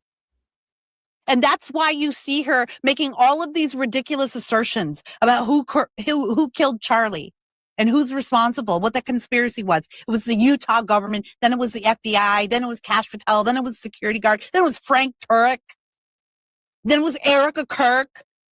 You just keep flipping and switching. She's trying to figure out which one will make you pick her. She's trying to figure out which theory you're going to pick, so you'll pick her. That's what she'll land on. She's always been this person. And it doesn't matter if her clock is right twice a day, right? Like there's some things that she says, a lot of people would say to me, well, Kira, she's not saying a lot that's different from what you say about the Black community or the plight of Black people, right? You can have the facts straight and still you have absolutely no intention of fixing this problem. Correct. And again, like for some people, she made them feel better about all of the negative things they think about Black people. Some of those things have been earned. And for a population of people who have been, just sick of being the butt of every insult and complaint and criticism in American history, being asked to be accountable for some of the worst horrors in our history. Like, yeah, white conservatives were sick of that. And of course, they're going to find any port in a storm. And Candace had a loud voice for whatever reason. People elevated her and more people heard her, and it made them feel better, right? Not to feel better to be racist, but just feel better to know, like, okay, it is okay for me to be feeling kind of upset about this. And I don't like this. And so they didn't know what they were listening. They didn't know what they were looking at. But see, I'm a Black woman and I'm a Republican and I'm a former liberal and I'm 51. And so I know what I'm looking at when I see it. And I clocked Candace from the start and I paid a heavy price for it. A price that still, reverberates to this day. And that's fine. That's just the way it is. That's just the way it is. But she is a real person, right? But you don't know the real person. Mm-mm. And the person she's showing you is just the person that she thinks is most expedient right now. That's the person you'll pick. Charlie didn't pick her. And she's never gotten over it. And a lot of those text messages again, like saving 12-year-old text messages, that's normal. That's crazy. But I guess, that's the biz. But a lot of those text messages, sometimes when I was looking at them, what I saw, what I was reading between the lines, you take it with a grain of salt, but what I saw was a young man who, was being friendly to this woman who he once thought of as a good friend, and maybe was trying to keep her placated, and maybe also felt a little bit bad for whatever rejections he had offered her. And I don't know what their personal relationship was. I don't know the different ways he may have rejected her over the years. He clearly rejected her very privately and quietly. He never got a statement from Charlie about her. And perhaps maybe we needed that. Hindsight's 2020. Yeah, Just we like, did. and I'm not blaming Charlie either, because, I've been pretty quiet about her, fairly quiet over the last few years. Also, just not wanting to stir the hornet's nest. Hey, shout out real quick. This is the best live chat on the internet. Y'all type the best in the chat. Just type the word the best. Flood the best in the chat. There's a reason why this is called the best live chat on the internet, the most electrifying comment section on the planet. Why? Why is it that? Why is that? As y'all flood the best in the chat, just go ahead and put the best, because just like that, I have the article of Candace reneging on that Republican, speaking event, and there's evidence of her at the birthday party. Not just somebody said it. No, they're actually there. They got the X and everything like that. This is the best live chat on the internet. I don't care. I don't care about super chats and cash apps and hypes and all that stuff like that. By the way, please make sure you like this video. Please hype it up. I do appreciate that. But undefeated, this live chat does not even, it's always going to be elected as the best live chat on the internet. Shout out to Chrissy. Thank you so much. I told Chrissy she had 5 minutes. I think she had 3 minutes to spare. Shout out to Chrissy. Did you have that saved or something? How did you already have that? The best. Chrissy, you are the best. All right. So, all right, we're going to save that for tomorrow, because when I tell you I still have a lot, we ain't even reached the halfway point of this project tonight. So we got a lot to do tonight. Let's get back at it. Kira is cooking, y'all. Y'all make sure y'all go to Kira's channel and support her. She is cooking. But also just not wanting to fall to any friendly fire. But it's clear that she's causing a lot of problems. People like her, Nick Fuentes, they're causing a lot of problems. And it's clear that people on the left are going to want to make her the spokesperson for the right. But I want you guys to remember that we did that to ourselves. I told y'all not to make her a spokesperson for the right. She hadn't earned it. I told you. I told Again, you. that's Monday morning quarterbacking. Hindsight's 2020. I'm going to get a hat that said Kira was right about everything. I'm going to go next to my Trump hat. I'm going to send it to her. I'm going to get it and send it to her. But at this point, now she's all of our problems, right? And we can't let her be made a symbol for us on the right. Correct. So I'm here to tell you the same thing I've been telling you since 2020. Candace Owens is wrong. And just because her clock is right twice a day doesn't mean that she's one of us. And she is not one of us. Wow. She's worse than one of us. She's not even one of them. She's Dang. not even a liberal and a Democrat. She doesn't believe anything. That's worse. That's worse. Because those are the chameleons. Those are the people who can mold themselves into what you want them to be. Me. You know who she's like? You know who she reminds me of? Dylan Mulvaney. Right? She's the female Dylan Mulvaney, or the black Dylan Mulvaney, however you want to put that. But that's a guy who he was a theater kid. He was a pick me boy for whatever reason. Pick me boy is crazy. So much so that he went into theater. I know as a former actress myself, I'm one of those people too. I get it. I'm a theater kid. That's why it takes one to know one. But right, he was always looking for what would make him famous. So at first he did Broadway, then he did some sketch comedy, and then he tried to do I think fashion critiquing, and he did some super gay TikToking. He thought it would be like a gay icon. Like nothing he did worked. Nothing he did worked until he picked up on the trans thing. I'm going to be, whatever, 100 Days of Being a Girl or whatever. So he tried all of these different identities until he found one that people would pick. Candace is that person. And that's how she is with her issues, right? That's why they switch so much. You pick one until she finds the one that you will pick, because then you'll be picking her. Wow. And again, when she's entertaining people, if you want to click on her stuff, if you like, there's a lot of interesting stuff to look at with the Bridget McCrone stuff, Yeah, there's interesting stuff there. If you want to click on it and be entertained by it, that's fine. And that's another reason why I've been happy to leave this alone. But now this is spilling over into the actual grown-up work that needs to get done. Like, we have to win. And again, this is another thing that I want to say about all of the Candace fans out there.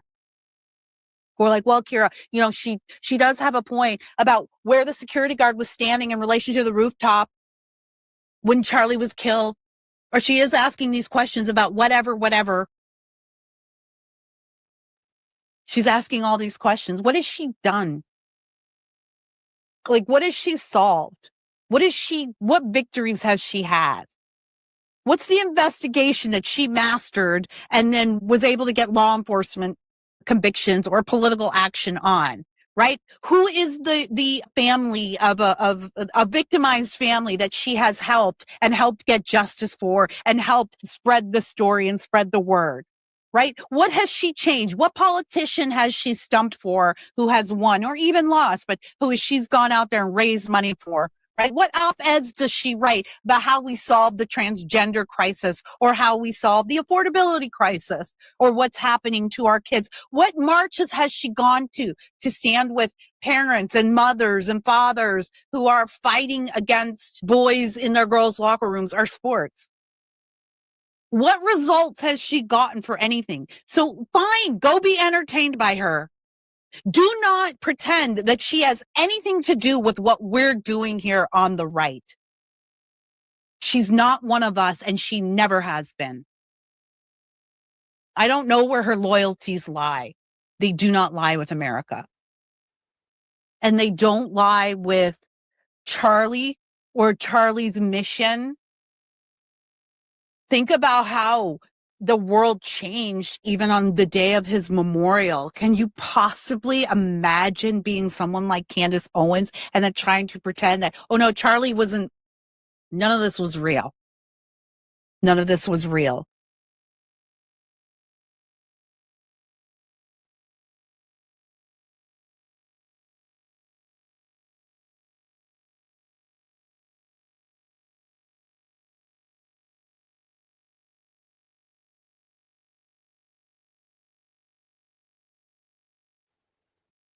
We have to ostracize her. We have to keep pushing her out. I'm glad everyone's on board with it now. And I do want to point out that when it was just Black people that she was talking bad about, a lot of folks didn't have any problems with that. And that kind of makes me sad. Sorry. But maybe this is a good learning moment for all of us, really. Even for me, because I don't think I've helped things by staying quiet. I don't. But I just wasn't quite sure how to deal with it. And again, the price I paid for it was so steep. And being an independent media personality, I don't work for anybody. Yeah, I thought, well, you know what? Maybe I am just jealous, but I'm not jealous. I wouldn't want to live like that. First of all, and I feel like I see it when I see her now. Maybe I'm just making it up because of the filter I look at her in, but I don't think she's doing well right now. And to keep up that facade and to always be constantly chasing that approval and constantly that pick-me energy, it's exhausting and it rots you inside. You have to look at that person when you wake up every day, and she knows the compromises that she's made in her life. And she knows the lies that she's told, and she knows the people who have betrayed her even. She knows all of that and she lives with it every day. And I kind of have the feeling that she's sort of painted herself into a corner now and she's trapped. She doesn't have another grift. Like, I don't know if there's a new audience for her to go find. I don't know if there's a new group of people for her to ask to pick her. I feel like it shows on her face. Oh, that's sad. So, I don't know. Candace is a problem and she's always been a problem. So let us label her a problem and let us say she is not one of us. She does not represent the right. Those of us who do represent the right, politically speaking, we're out here working. Even people, not everybody's got to be on the ground, by the way. I don't even think that. I don't expect Megyn Kelly to show up at my school board meeting. Do you know what I mean? I think she does a great job doing what she's doing where she is. But I also know that Megyn Kelly's not an idiot and she's not lazy. She's doing stuff in her own community. You just don't hear about it. She's like staying abreast of things and keeping involved and keeping informed. And she's probably stumping for people in her local community. All I'm saying is I don't expect every influencer or every personality out there to be on the front lines marching. That's not what I'm saying. But there's a difference between people who are in the battle and people who are just profiting from the battle. And Candace is just profiting from the battle. Fine, but leave it over there. She's not one of us. Grown-ups are doing business. We have 1 year to convince America that we have the right agenda to take us the rest of the way. It's not playtime. People who are serious aren't thinking about how their pockets get lined right now. We're thinking about how we save this country for our kids. We're thinking about the future. We're thinking about what happens to good, honest, hardworking Americans if Democrats are ever allowed to be in charge again. It's very serious business. We almost lost everything in November. So we really don't have time to be dealing with, pick me rejects like Candace Owens. So whoever has to talk about her out there, go ahead and do it. Say all the things that need to be said about her. If you've got some info on Candace, if you've had a distasteful interaction with her, I suggest now is the time to get out there and start telling people about it. Like, stop being quiet about it. Be brave. Because I know a lot of y'all keep that under your hat. So I want to point out something that Kira did right here. She said, if you had a bad experience, if you had she left a bad taste in your mouth, she didn't say, come on my platform and let me interview you. She didn't say that. She said, you need to get out and tell your story, which I think is different than what a lot of people do. Because a lot of people would have been like, oh, come on my channel. I will. Absolutely. I've done it. So I understand. But she did it differently. And I think that's a much more mature and I think a more authentic way to handle the situation and say, hey, if you know that if you have a bad experience, you need to go tell people about it. Not come on my platform. Let me interview you or whatever like that. I think that's the right way to handle it. Shout out to Kira. Because of what happens to you when you speak out against Candace. So now's the time to go out there and start telling people exactly what you know. If you don't want to be held responsible for the idiot, retarded things she says, get out there and start telling your story and start talking about how stupid she is. And start reminding people that she's not one of us. And if you're one of the people who brought her to us, maybe apologize, right? Maybe tell people that I didn't get it. That was wrong, right? I was a bad judge of character. That's not the type of person we want here on the right. I was dazzled by her influential sphere, her number of followers, and I didn't really put a lot of thought into all the red flags, right? That would be nice.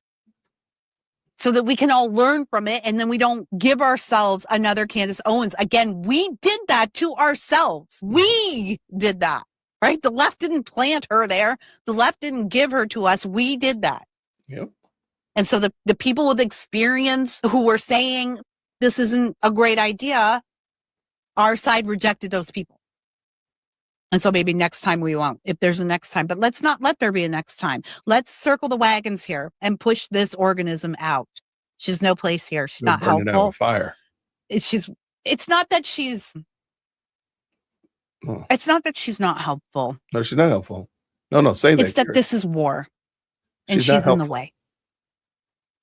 She's a terrible thing. This is who Oh. Candace Owens was. She's a pick me girl. She hasn't changed. Nothing's different. This is who she always was. This is who she always was. Follow me on all the things. I got my name back on Twitter, on X. It's Kira Davis now. I don't have to be real Kira Davis as if there's some fake Kira Davis out there. Now I can just be Kira Davis. They have a new program where you can go claim unused old handles that people squatted on years Oh. ago. So thanks, Elon. Actually, this is one of the most exciting things about New X. Shout out So to I you. appreciate that. Go sign up for the podcast, Spotify, iTunes, YouTube, Substack, and sign up for my Christmas podcast, Journey to Christmas Land, where we review cheesy TV Christmas movies. And I will catch you on the flip side. Listen, until we meet again, I just want to give everyone permission to say the things you're thinking about people like Candace. All right.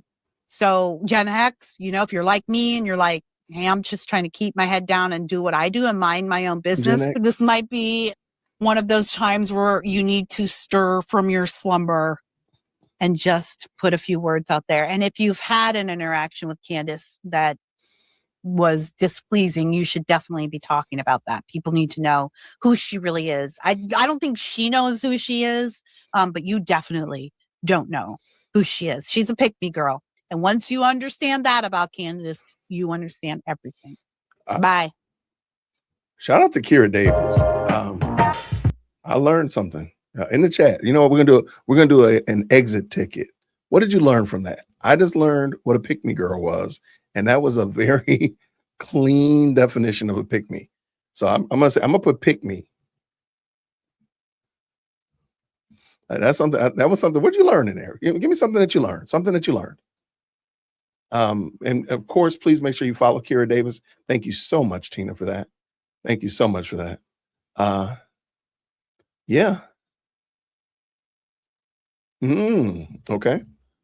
I like it. You're hollering. You're hollering.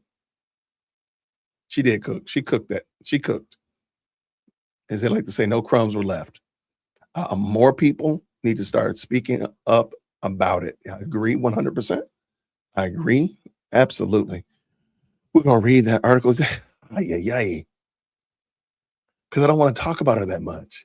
I got something interesting to talk about. I don't want to butcher tonight. Just talking about Candace. I really don't. Can I? We'll do a survey. We'll do a survey.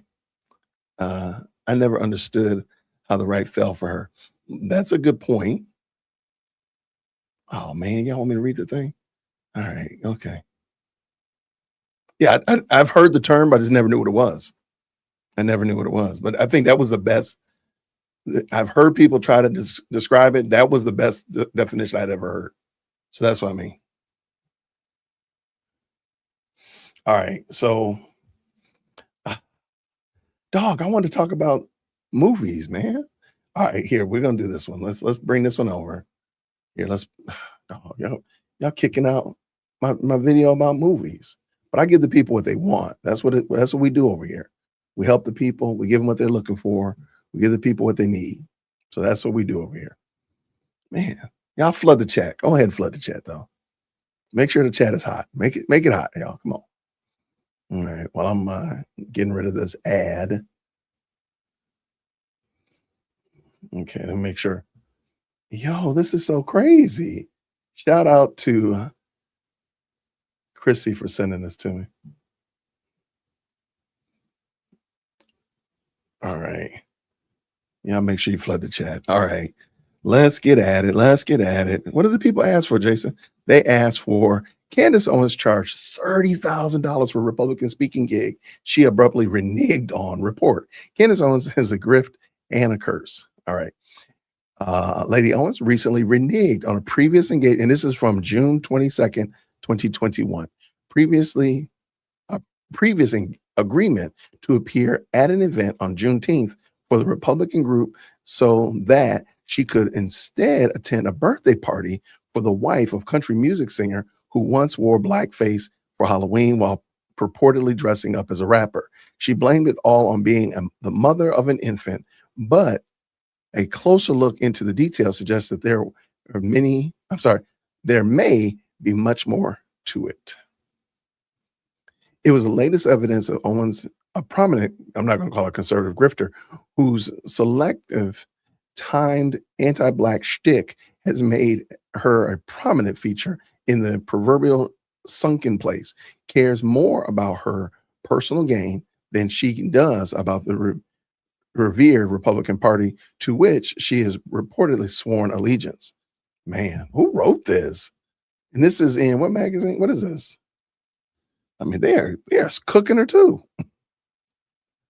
This is on the News One. Shout out to News One. They are not playing games with her emotions. They are not playing games. Okay, let's keep going. Case in point, according to the local news outlet Spectrum, Owens was who announced she gave birth to a boy in January, contractually agreed in February to be paid $30,000 to speak at a fundraiser that was held by the Washington County Republican Party, WCRP, this past Saturday in St. George, Utah. Both sides had been negotiating the terms for a full year. 3 months later, in May, Owens' manager abruptly asked WCRP chairwoman Lisa Sandberg to cancel the appearance. Hi, Sandberg. Hope this week is well. Owens' manager, Gina Flora, wrote, "So sorry to have to do this, but Owens isn't going to be able to do this event on June 19th. She has been struggling with several of her past events because of her rigorous breastfeeding and pumping schedule." Flora added, "St. George is so far away." Let me reread that. "St. George is so far away that we can't find reasonable commercial flights that allows her to maintain her pumping schedule and get home soon enough. She sends the deepest apologies and hopefully we can work something out in the future." On the surface, that actually sounds like quite a reasonable and valid request. I don't know, but okay. If you want to just accept a lie, that sounds like buckets to me from the word go, but I digress. But as we know, Owens is sunken well beneath any surface. And soon her manager was instead offering Sandberg the ultimatum that included the demand of Owens flying to St. George, after all, on the condition that WCRP charter a private jet from Nashville, where Owens lives, straight to St. George. By that point, though, WCRP had already paid for Owens' travel expenses and accommodations after telling Flora in April that the event had been sold out, and a charter jet proved to be too expensive for the Republican group. Nothing we offered was good enough for her, short of that chartered flight, Sandberg said. WCRP ended up losing the money it spent on Owens' travel and was forced to fork over about $17,000 in refunds as the people began to cancel their reservations for the event. A potential legal battle is looming, as Sandberg said WCRP had already paid for a number of non-refundable purchases, including plane tickets. Owens' camp said she was never paid a dime and never signed a contract and severed ties with WCRP after legal action was threatened. She stayed in a position of being sued. Either way, her last second cancellation left the door open for Owens to go to country music singer Jason Aldean's house to celebrate his wife's birthday. An appearance that, if WCRP claims are true, suggests that she probably collected, or at least tried to collect, a handsome dowry for making. All right, so here's Jason Aldean. This is on X here. Don't blame me, I voted for Trump. Got it. The planner for Brittany Aldean's birthday party arranged for Candace Owens to do a surprise appearance. Candace Owens is now doing birthday party appearances for celebrities. All right, so here it is.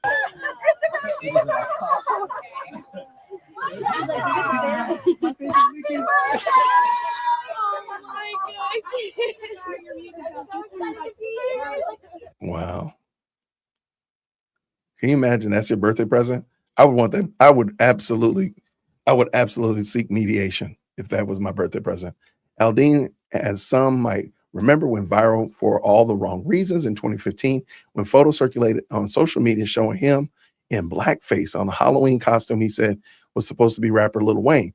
His wife was pictured beside him wearing an apparent street gang outfit with culturally appropriate braids. In other words, Owen's grift was accomplished and then some. Wash, rinse, repeat. This is America. Wow. Okay, real quick, let's hop into the Hellcat and read these comments down at the bottom. There's supposed to be 2. Why anybody's paying this windbag to speak is beyond me. Shout out for sure. I agree 100%. Where's the other one? Oh, there it is. She is so very sad. Candace Owens is a path. I think I don't know what that is. I guess being pathological pays well. I have no idea what that is, but shout out for sure. All right. Thank you so much, Christy, for that. Oh my gosh, man. It's always something. It is always something. All right, y'all. Thank you so much. What'd you say? Refund. Yeah, refund immediately. But why did they want to hear is a question I think I need to ask. For sure. And shout out to y'all. Okay, now y'all know. All right, I really want to do this one. All right, like I said, I got a lot of homework. We got a lot of homework to do tonight. We got a lot of stuff going on.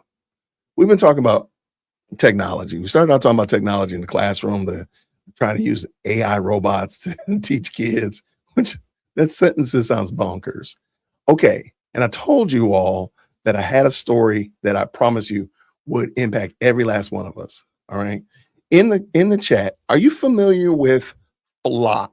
And I'm gonna put it in the chat too, just so you can see what I mean. Are you familiar with this?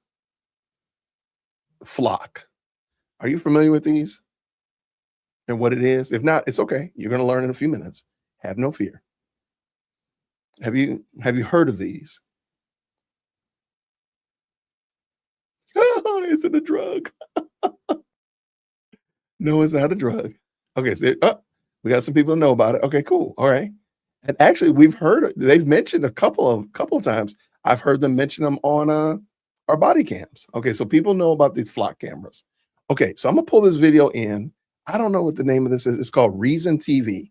I like this lady because she really does a great job of explaining things. So she's gonna explain what Flock cameras are. And then we're going to watch a video that kind of breaks down some of the problems that people are having. And this young lady breaks them down too. Shout out to her for sure. All right, let's get popping and locking. Can I make this bigger? Green hearts in the chat when you can hear.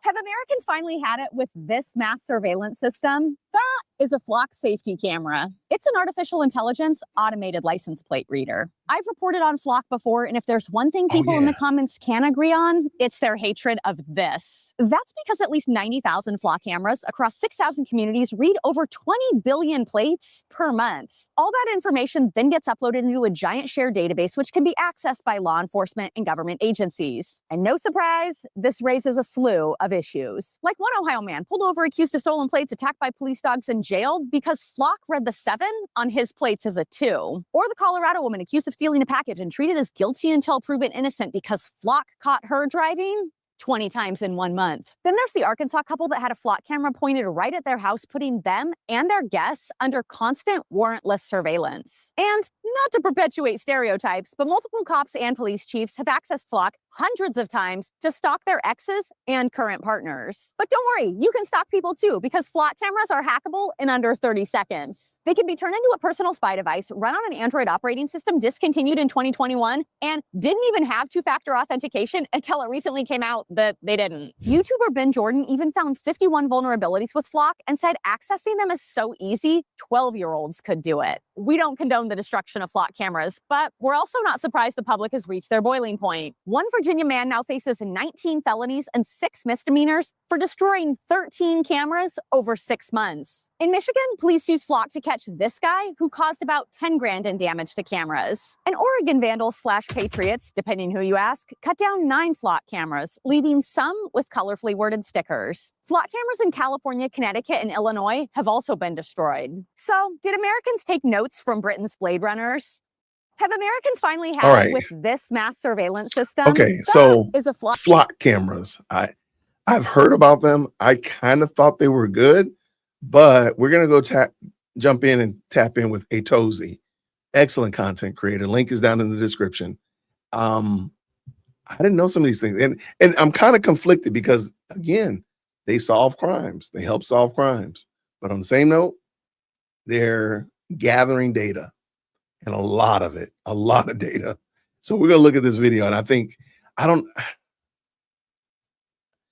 fine with us not doing it, but man, I think we could. I don't know. I feel like maybe it needs a little bit more time to cook, a little bit more time to work through some of the nuances and stuff like that, rather than just what we're going to be watching. But let me know what y'all think for sure. Jump in here to break it down for sure. Give me a 2 cent, all that kind of good jazz. With no further ado, ladies and gentlemen, green hearts in the chat when you can hear. Shout out to Atozi, Badozi. What are we doing, Jason? Get it together. Come on, let's go. This might be one of the wilder trends of the year because thousands of people on TikTok and Instagram have now become obsessed. Flock camera license plate readers to fight crime.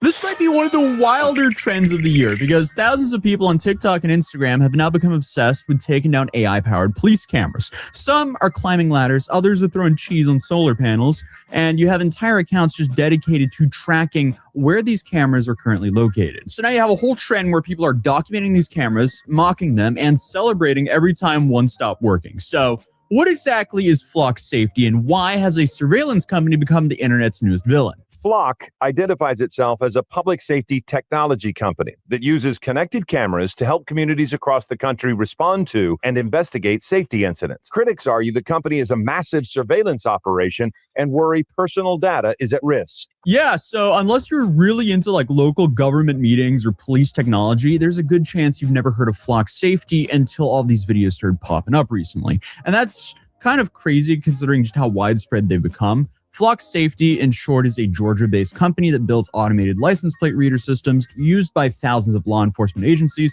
across the United States currently. They'll probably expand, though. But according to the company, its technology is used by more than 5,000 agencies across more than 6,000 communities, helping investigators with over 1 million investigations in 2025 alone. So I guess the idea here is instead of waiting for an officer to spot a suspicious vehicle, you place cameras around the city that quietly watch traffic 24 hours a day. So every time the vehicle passes one, the system captions a still image and records things like the license plate and the make and model, the color, the body style, the date, the time, and the direction the vehicle is traveling. That's currently though, but it also seems like they're also adding features to detect devices that are in the vehicle as well, like phones or Bluetooth devices. That could, for example, give them the ability to not only track who owns the vehicle and where the vehicle is going, but who's currently sitting inside the vehicle. You know, because each phone has its own ID. So in theory, you could then track a whole lot more people, including people on the bus or people who are passengers in certain vehicles. Regardless, this is essentially automated eyes sitting on poles, constantly logging what passes in front of them. And that said, these things are also fairly advanced technology-wise because many models actually use infrared illumination, so they can capture clear images day and night.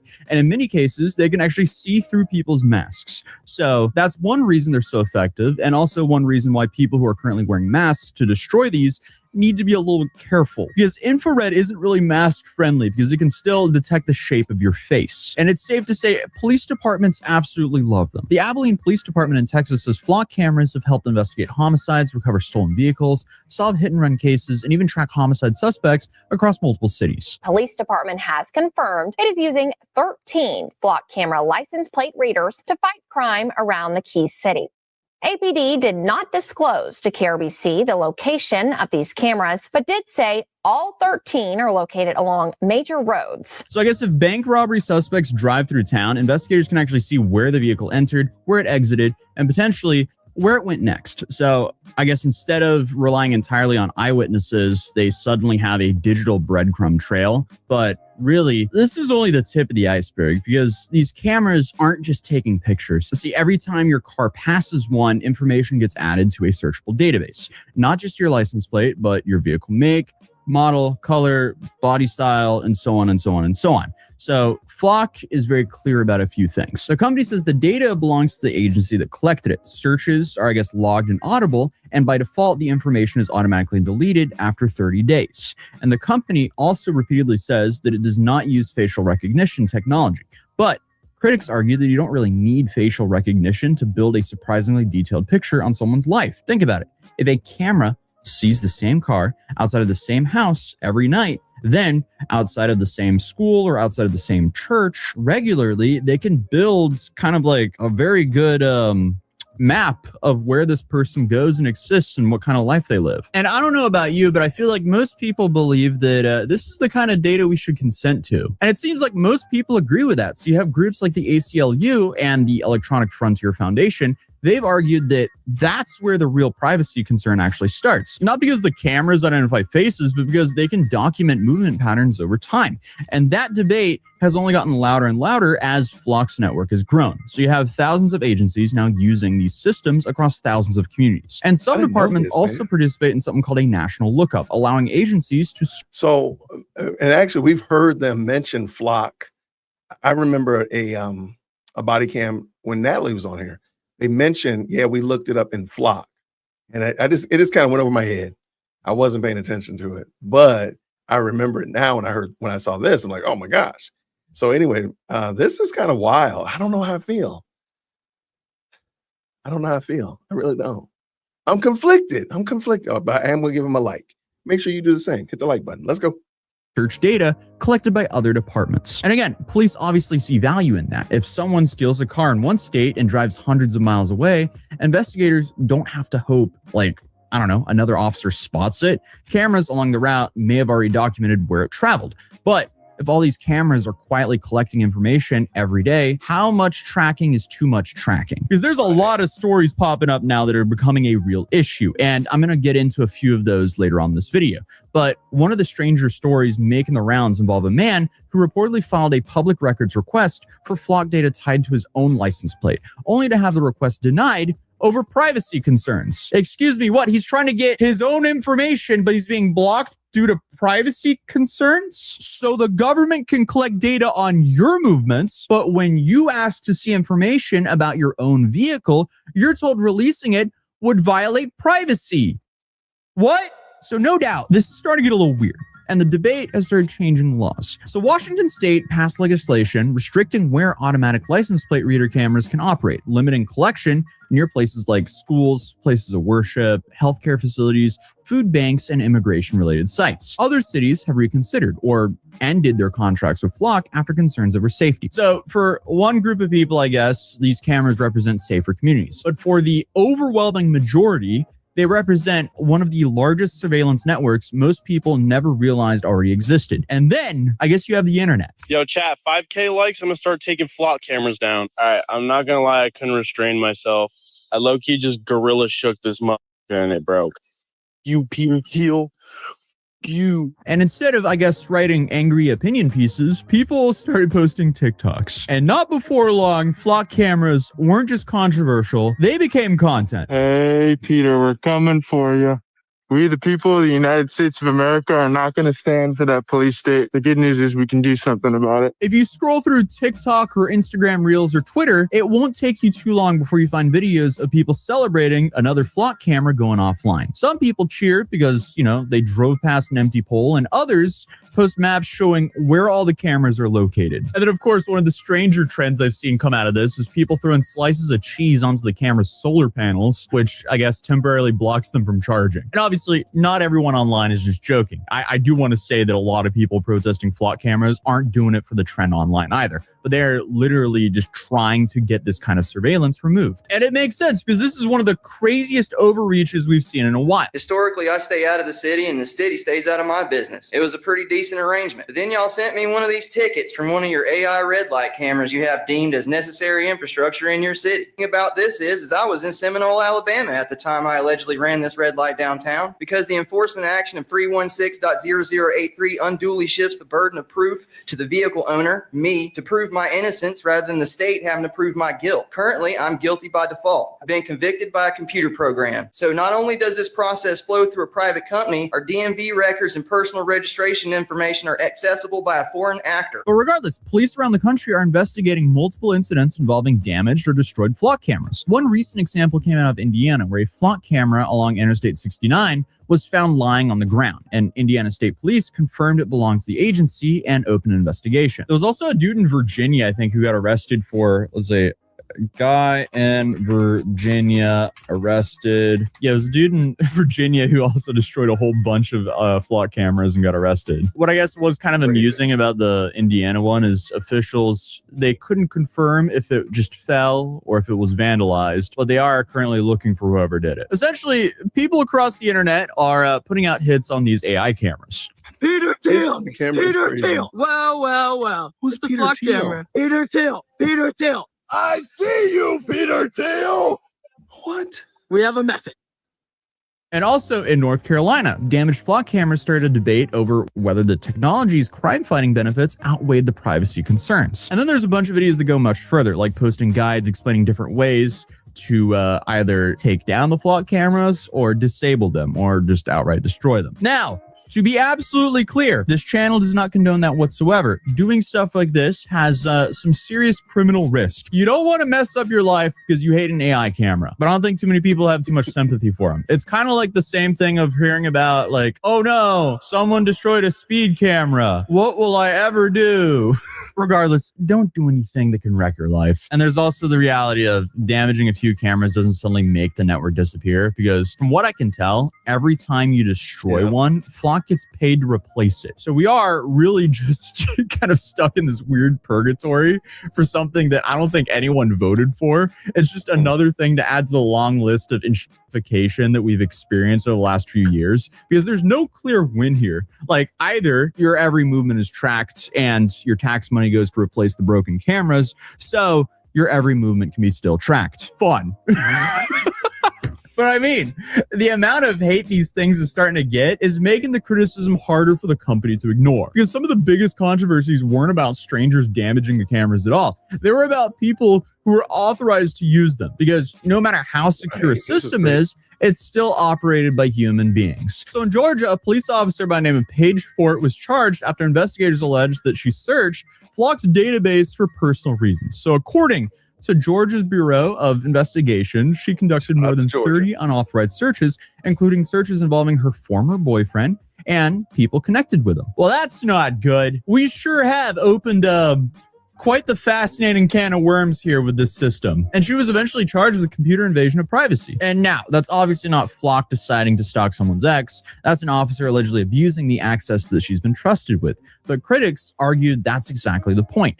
When you build an incredibly powerful database, you also create the possibility that someone with access could misuse this database. And, you know, it's the same concern people have with medical records or any database containing sensitive information. The technology isn't always the problem. The person behind the keyboard might be. And that was definitely not. I agree with that. But like with medical data, I mean, there's a reason why they're collecting it. Educational data, there's a reason why they're collecting it. Like, you're just collecting people's tag numbers. And again, like I can see the benefit of it, but I totally see the downside. So I don't know what to do with that. Look, fog machine. What are we doing to fog machine? We watch YouTube. What are we doing to fog machine? Why do we need a fog machine? Oh, putting trash bags on the machine, on the cameras? I don't know, man. I don't know. How would you feel if you were against Flock and truly a crime was committed that could have been solved had there been a Flock camera in the area? Or maybe, again, I don't know. I'm conflicted about this. I really am. Not an isolated thing. There are tons of situations like this, and this isn't even only a recent thing, because even years ago, investigative reporting found that officers in multiple states had used automated license plate reader systems to look up people for reasons unrelated to active investigations. I'm pretty sure there was also a case where some cop, I guess, thought a woman was attractive, so he looked her up so he could pull her over. Yeah, that's crazy. That's crazy. Let me fact check myself real quick here, because I saw it on a headline. I want to make sure this is real. A Florida deputy used an automated license plate readers to track and pull over a woman he met while working a security detail on a TV set. This is real and very recent. This happened this month. I'm recording this on the 29th of July. But I guess that's exactly why departments now require searches to be tied to a case number and maintain audit logs showing who searched what and when. Flock itself says every search is recorded and auditable, making it easier to see when someone is using it for the wrong reasons. But also, I have a feeling that can be bypassed, but what do I know? But I guess that's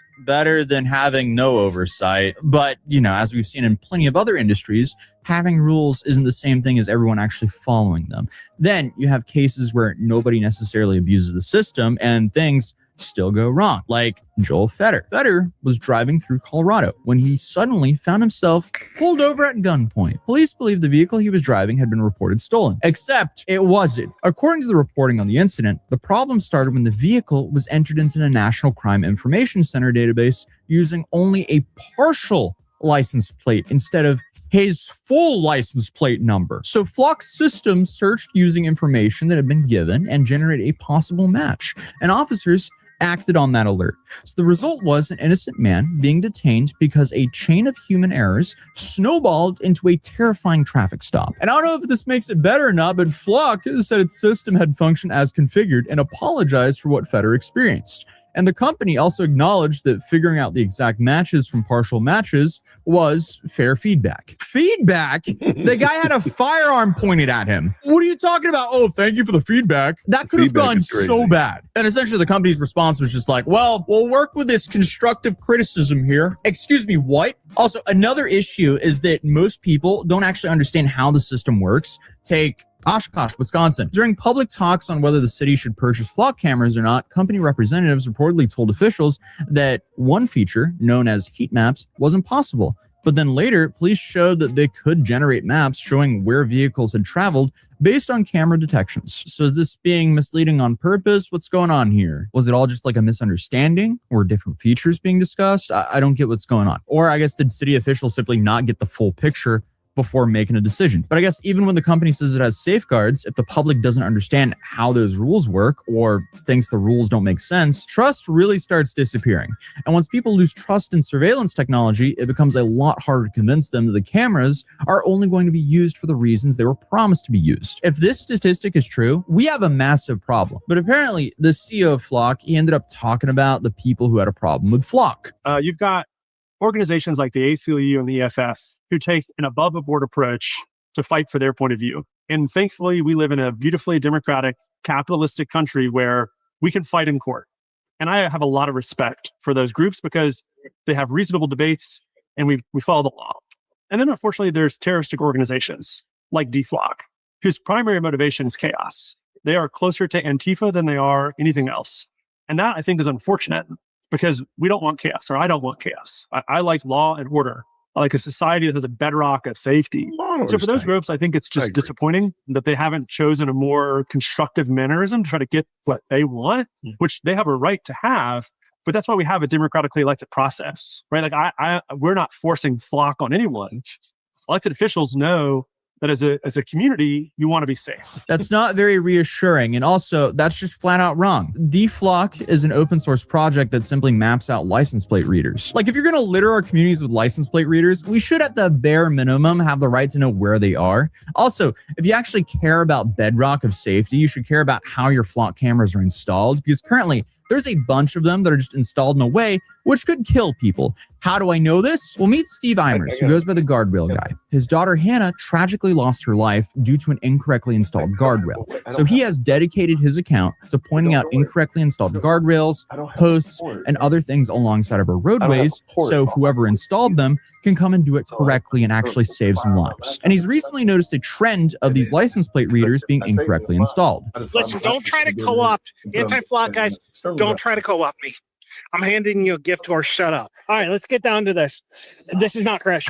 I have the design drawings, what was approved by Tennessee DOT in 2023. It was crash tested at Texas A&M, tests 360, 361, 362 of the MASH testing standards, and it has a slip plate. That's embedded into concrete. It's a fixed sphere. Do you see any kind of stickers? Nothing. There's some Flock stickers, but no stickers showing that this was inspected. Let's come back here. We have a Tennessee DOT sign. They're both on the right of way. That one's actually closer to the roadway. This one's much further away. And take a look. You have the lower stub. You have the upper part. You have the inspections. unlawful to remove. So there's oversight. It's properly installed. And over here, we have a device that ended up on our roadside. Folks, I got the emails. That was approved through engineering. This was approved by an unlicensed administrator. So it's good enough. Folks, that is not the way we do this. It's a privilege to be in the clear zone. We cannot just say, let some unlicensed bureaucrat say, well, just go ahead, do what you want. Dadgummit, whatever will be, and don't hit the post. Clearly, safety isn't their number one priority. And by the way, Flock isn't the only company making this kind of technology. Motorola Solutions also has their own automated license plate reader system after buying Vigilant Solutions. And the Guardrail guys also made videos on them mounting their stuff incorrectly as well. And then you have another company called Axon, and that company is probably best known for its tasers and police body cameras that you see on the United States police officers. And they're also building connected camera networks through Fusus and Axim. So Flock just happens to be the company that everyone knows. So that's important because even if Flock disappears tomorrow, these cameras wouldn't. It seems like Axon and Motorola will happily fill the gap. Police departments can still buy similar systems from other companies. So essentially, the real question is, should Flock exist? It's kind of like, how much surveillance are we comfortable with? Because, you know, China's been criticized for many years for this exact type of surveillance, but now it seems like we have it. And judging by the number of city council meetings, lawsuits, public record fights, and just viral videos, we're still trying to figure all this out. And the backlash has gotten big enough that some cities have actually started walking away from Flock altogether. But from what I can tell, they aren't actually walking away from all of Flock's competition yet. I think people are just vocal enough about Flock to make them walk away from Flock currently. For example, Los Angeles, they voted to actually end their contract, while other communities have paused or reconsidered the technology after public pressure. And as criticism has grown, Flock CEO Garrett Langley has spent more time publicly defending the company and arguing that the technology is being misunderstood rather than abused. Well, I mean, we've already confirmed that it has been abused. Flock CEO Garrett Langley spoke to us about the LAPD cancellation and holds out hope the two will soon work together again. We got to tighten up the policy, make sure everyone's aligned, and then turn it back on. While Flock is not working with LAPD right now, the company still has dozens of cameras throughout LA County and tens of thousands across the country. So that's Flock Safety, a company that says that it's helping to solve crimes and absolutely not being abused whatsoever. Critics are saying, hey, this is building a massive surveillance network, and now the internet has somehow decided the best response is to throw cheese at the solar panels on them. I'm being a little hyperbolic here. But I mean, one thing is for sure, this conversation is not going away anytime soon, because on one side, it is absolutely giving away our privacy. And on the other side, it is absolutely making it easier to track down criminals. But to quote Benjamin Franklin, those who would give up the essential liberty to purchase a little temporary safety deserve neither liberty nor safety. So, hey, what do you guys think? Let me know in the comments down below. If you're new here, feel free to subscribe, and I'll see you guys in tomorrow's video. Peace. Heartbeat. Just 1 second, 1 second.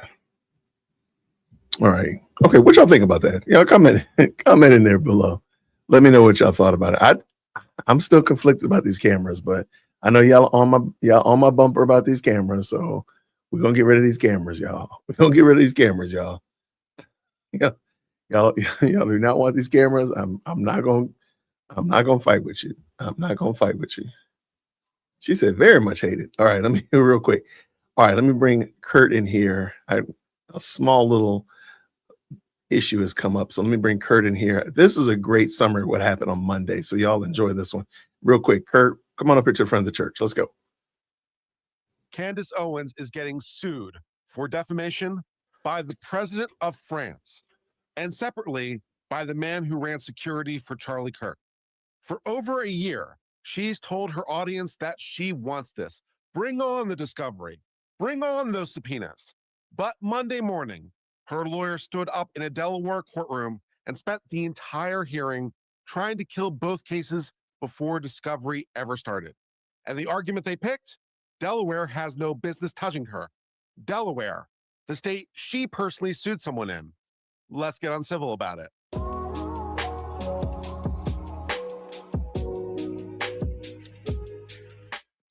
So Monday, July the 27th at 10 a.m., Judge Renee took the bench.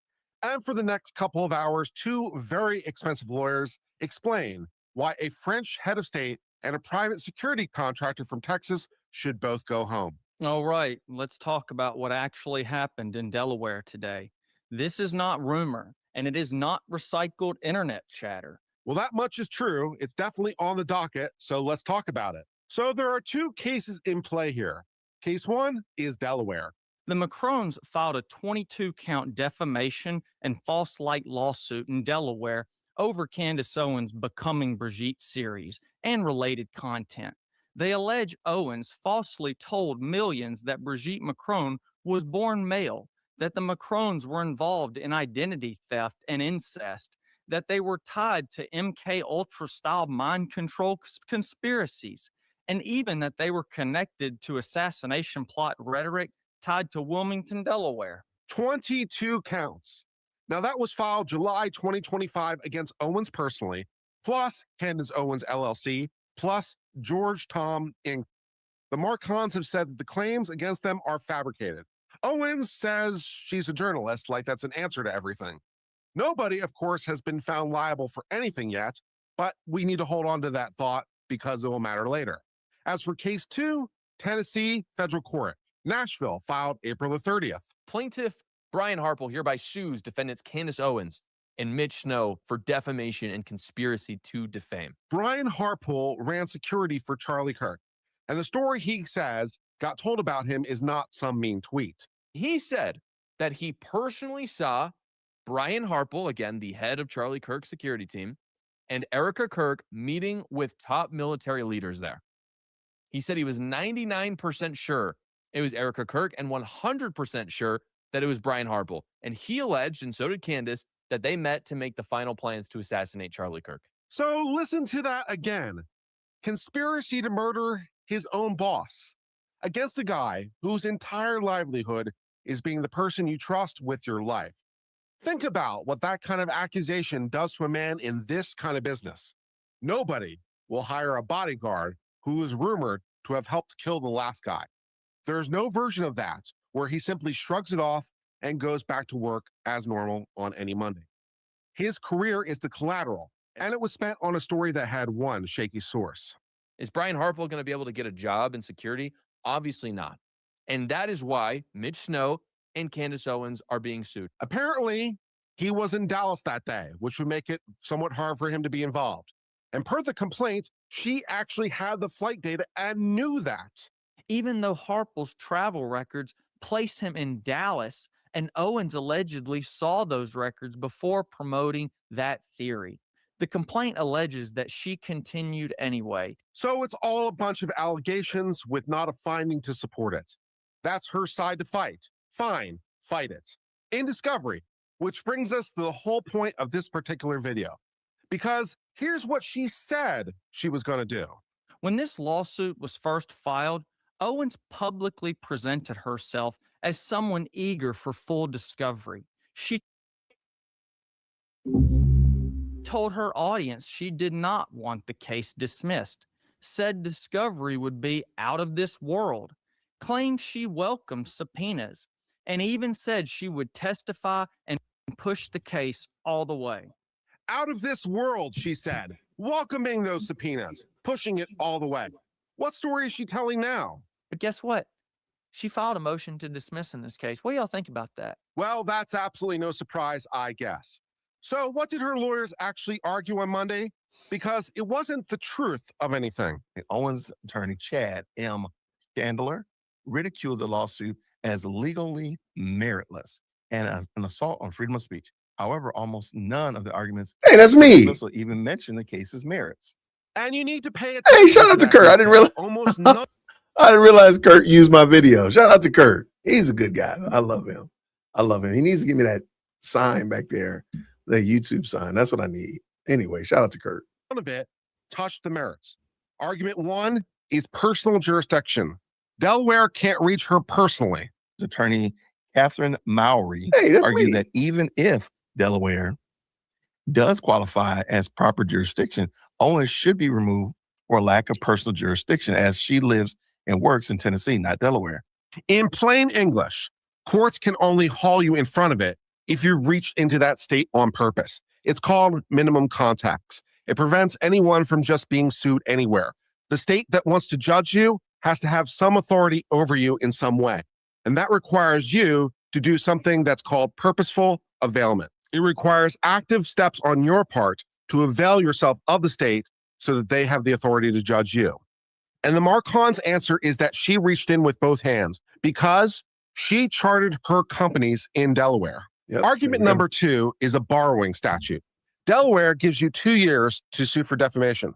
France gives you about 3 months. So her lawyers argued that Delaware should borrow France's clock and time bar the entire case. Now, I need to explain that a little bit, because if I don't say what a borrowing statute actually is, that might sound a bit insane instead of merely being audacious. A borrowing statute stops you from shopping for a friendlier jurisdiction. If your claim really arose somewhere else, the court borrows the other place's clock to just prevent you from suing anywhere because you didn't preserve your rights. That is a real doctrine, and it's not made up. Okay, let's put it all together. So we have an American podcaster arguing to an American judge that French law should apply to protect her from the French. The irony here is somewhat thick, given everything we know about Candace Owens. Now, for their part, the judge didn't shrug it off. Per the reporting, the judge said it plainly. If it's France, it's a wrap. So let me try to make her best argument, because it does exist and it's not nothing. A sitting foreign head of state walked into an American courtroom over Americans' speech. Now, that should make every one of us at least a little bit itchy. Congress passed a whole statute about foreign libel judgments for exactly that reason. Freedom of speech means something here, even if it doesn't mean things in other countries. And filing a motion to dismiss is not a confession. It's what competent counsel does. If your lawyer never raises a jurisdictional defense when there is one, you probably should fire that lawyer. However, here's where it begins to collapse. The statute blocks foreign judgments from being imported here. Now, Markin didn't import a judgment. There was no ruling in France that he's trying to have executed in America. Instead, he came to Delaware to file his lawsuit, and he took on our rules, including the ones where, as public figures, the Marcons have to prove actual malice. And that is the harshest standard in American defamation law. And the Marcons volunteered for it.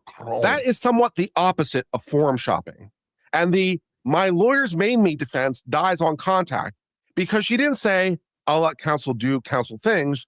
She told millions of people she didn't want it dismissed. Which brings us all back to Delaware. And this is the part where, if it didn't before, it all gets a little bit stupid. In 2020, Candace Owens sued USA Today and a fact-checking outfit called Lead Stories. Where did she file that lawsuit? Delaware Superior Court. And under what name? All right, Candace Owens in her individual capacity, and Candace Owens LLC, a Delaware limited liability company. Now, please take note of that. She sued in her individual capacity, not just the LLC hiding behind a filing How do cabinet. y'all put up with these silly ways I read stuff, man? How do y'all put up with me? It sounds hilarious when I'm hearing it. Like, wait, that sounds ridiculous. Why do I do that? What's going on? So I thought Kurt did an excellent job. By the way, Kurt from Uncivil Law, his link is down in the description. Please go check out his channel. He definitely is he's eccentric. I like him though. I really do like Kurt. He's a great guy. So definitely go check out what he's doing over there. Let's finish this up.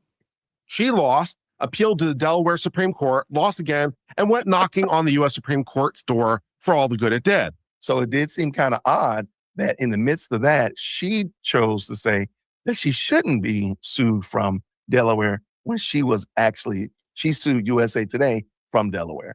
And odd is a very generous word in this context. After all, Delaware's courts were good enough when she was the plaintiff. 6 years later, same person, same LLC, but now Delaware is apparently a foreign country. And they are estimating $5 million. It's like a lot of money. And we do not have that money just laying around. So I thought we could actually sell some t-shirts. I just picture there it people is. wearing There it this, is. like, There it is. Her selling the t-shirt. I asked about this video clip. Shout out. Where is this one? Which one is this one? I remember this. The irony of her saying she doesn't have $5 million wearing a big giant gold chain is crazy, crazy work. Now, granted, I know it's not a real gold chain, but you get the irony though. Let's go. at the grocery store, like walking by each other, and like we know what it means, like hashtag free Emmanuel. And T-shirts. $5 million. And the plan is t-shirts. Fun. So that's a good time as any to read that fine print, folks. The donation page said the company can spend your money on other corporate purposes. Other corporate purposes. In other words, they can do anything they want with your money, despite the fact that you thought you were donating it for a specific reason. A total hypocrite. And this lady makes hundreds of thousands of dollars per episode, by the way, and wants you to help her with the defamation she did. She cannot take responsibility for her own actions, so she's having her audience do it. And it's also worth noting that this is the same person who spent months telling you it was ghoulish for Charlie Kirk's widow to talk about merch numbers. Interesting how that doesn't apply when the shoe is on the other foot. Now, there is one line in particular from that Monday hearing that should scare her more than losing the motion outright. Her lawyers argued that the Marcons hadn't tied the companies to Owens tightly enough. You can't allege what's inside her companies because it's inside her companies. So the judge floats a very obvious fix. Open the door for jurisdictional discovery. And that would be wonderful to see. Ordered by the court to decide whether there is jurisdiction. Pretty typical procedural remedy. The motion built to stop discovery could be the very thing that produces the discovery, such as internal communications, revenue data, who booked the guest, who took the story, whether anyone checked the story. Delaware isn't even, however, the most dangerous case out there. In some ways, Tennessee is. Harpel is a private figure. Harpel is not a public figure. And here's why that one fact is worth more than the whole Delaware motion. Marcon is a head of state. He's obviously a public figure. So the Marcons have to clear the bar of actual malice. In other words, she knew it was false, or she blew past the truth with reckless disregard. Now, that's a pretty brutal standard, and most public figures lose right there. However, the security guard, Harpel, is a private citizen. He's not a public figure. He doesn't have to prove any of that at trial. He simply has to prove simple negligence, which is much easier. Negligence is the bar on the case where the complaint says flight records were already in her hands. And because accusing a man of conspiring in murder and professional unfitness at the exact job he does for money lands in a category called defamation per se, in order to make his threshold showing, he doesn't even have to itemize his damages. The harm is just automatically presumed as a matter of law. The law just assumes that you wrecked him. Easier case, worse facts, and it's the one that no one is really talking about right now. So where does that leave us? A woman who built an entire brand on saying the thing no one else will say is now betting her defense on the position that she cannot be asked anything, anywhere, by anybody. A private security contractor who spent 7 years guarding this movement got accused of helping the murder of the man he was guarding, and his answer was a jury demand instead of a podcast episode. And the invoice for all this is apparently being handed to the audience buying t-shirts. Let me be plain about why this one matters, because it does. The whole conservative case against legacy media for 30 years has been wrapped up in perhaps one sentence. You don't check for anything and you never pay for it. And that's a good argument, and it happens to be true. But it only works coming from people who check for things. The second our biggest platforms start running single source assassination stories and then hiding behind a jurisdiction motion, we hand every editor at every outlet we've ever criticized a permanent free pass, and they'll use it forever. The First Amendment stops the government from jailing you from your opinions. In 250 years, it has never meant a private citizen can't haul you into court for lying about him. Being answerable to what comes out of your mouth is one of the most conservative ideas out there. We, after all, invented the lecture, and we gave it to everyone else. We don't have an exemption because the defendant has a good podcast and calls themselves a conservative. But 3 questions for you in the comment section. If discovery was going to vindicate her, why spend millions to stop it? 2, if Delaware courts were good enough when she was the plaintiff, what changed besides which chair she's sitting in?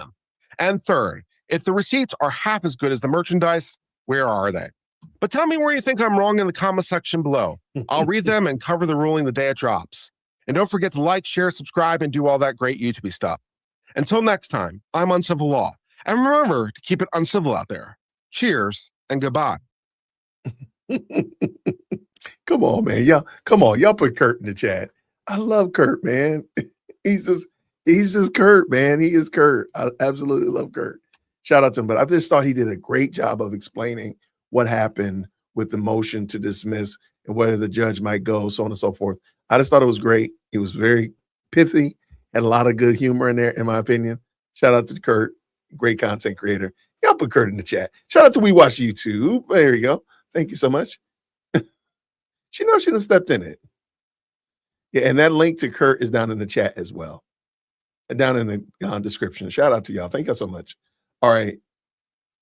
Okay, I told y'all we're not going to talk a lot about Candace, but I got last video, and it's funny. The last video about Candace is really funny.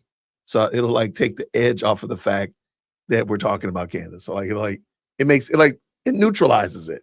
It neutralizes all of it. Okay. I'm trying to see when I can pull this funny video in though.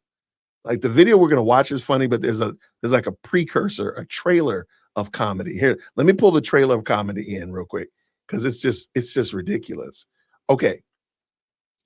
In the chat, you all heard Candace talk about this video that she showed, which, by the way, can we just pray that she violated some law that she gets arrested for showing that video? I'm gonna still stand on it that I don't think it's real, but I really want Candace to get arrested. I want to be wrong. I want the video to be real. I want somebody to have recorded it, and I want her to have violated something, so they have to arrest her. I really do want that to happen. So can we just pray? Can we touch and agree? Can we touch and agree? Okay. Here it is. Here it is. Here it is. You know, she was talking about the person on the roof shooting, Tyler Robinson on the roof, looking through the scope, and he should have got a black eye. That's what she said. She literally said he should have got a black eye from shooting through the scope, as if everybody who shoots through a scope gets a black eye, which is categorically not true. So I found a video of a guy shooting through a scope, and he got a black eye. All right. So let me pull this in. This is just for entertainment purposes. The gentleman does survive. Okay, he does survive. Bring it in. Let's go, Jason. 2, 1. Oh, good. iShowSpeed's shocking Stewie injury, Jake Paul's broken jaw, and a whole slew of other popular YouTubers and their unexpected medical moments. Today, we're breaking down and reacting to all the accidental injuries from some of your favorite YouTubers. Let's dive right in. 3, 2, 1. Oh my gosh. Dude, I can't even see my helmet leave. She's treating it like that. Like she's treating Tyler Robinson shooting a 30-06 as if he was shooting a bazooka. Look at this. I know. Call 911. Oh, he's had bad days. Yeah. That's a bad What do we day. do? Wow, this is something that could actually take your life. This type of explosion, these chemicals that are firing could be thousands of degrees. So just a second exposure to the heat can cause significant amount of flash burn injuries to the skin, to the body. So when people experience trauma, in terms like blunt force trauma, it's not uncommon for your body to seize up in whatever position it was in. You can see it right here, like your right hand that was grasping that front handle there clamped up in that way. Look how fast the head went back. Not even enough time to react. So that means it can go back further than it is designed to do. So you can have significant amount of whiplash injury, cervical spine injury. Very, very, very dangerous. And your face was bleeding so much it was down on your neck. And I think that was confusing some people. They thought your neck was bleeding. So they were applying pressure there first until it was more obvious it was coming from your cheek. Gotcha. People panic in that moment when you're trying to assess somebody. There is a systematic way to go about these things. Airway, breathing, circulation, disability, and exposure. Airway, he's talking, good, he's got an airway. Breathing okay, not short of breath. Circulation, you got a pulse, so you're perfusing your brain, you're talking. Disability, neurologically, moving everything, does everything feel normal? And then exposure, look at the skin everywhere and find if there's any other issues. It's called a coconut crab because it can act. Okay. I just want to show that before we pull in the other video that we're going to watch, because I think if you haven't seen it, Steven Crowder, they made so much fun of Candace.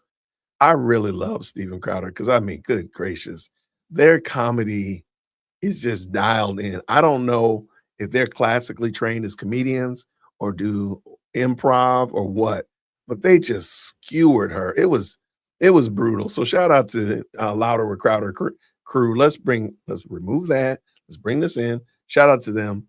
Let's go. So I wanted you to see that because I wanted you to see exactly when they're talking about She treats it like it was a bazooka, like he was shooting a bazooka. Like, get out of here. All right, here it comes. If you don't mind, green hearts in the chat when you can hear. Jason Bourne. And I actually do want to show you side by Yeah, it's very side slight, looking but yeah. through a scope, as he allegedly was. You might even expect a black eye. What? Candace Owens has blown the Charlie Kirk case wide open. We don't know anything. We don't know everything. Freudian slip. She doesn't know everything. But she does know that for sure Tyler Robinson didn't do it. He's innocent. Remember I told you that was always a goal, either a mistrial or to get this guy off? Okay, so this is what she posted. Today's episode will be positively explosive. Might even free a young man who's being wrongfully framed for the murder of Charlie Kirk. He is being wrongfully framed for the murder of Charlie Kirk, she says. She'll try and tell you, I said might even free a young man who is not maybe, who is being wrongly framed for the murder of Charlie Kirk. Tyler Robinson is innocent, according to Candace Owens. We'll see if it stands up to scrutiny. Note the people who sold you Fed slop, that right there, that's poisoning the well. They're going to have a terrible, terrible, terrible, terrible, terrible week. Want to bet? Here is the evidence, and then we have a new segment, Stupid in 2 minutes or less. Let's just watch hers in its entirety so we don't take it out of context. I just kept thinking to myself, a military crawl on a rooftop would be very relevant, right? Sure. Told you that's Not back really. even when I Not. first had that conversation with my source. He said, yeah, that's what I saw.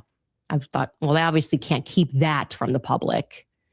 They can't just keep gaslighting the public about that information.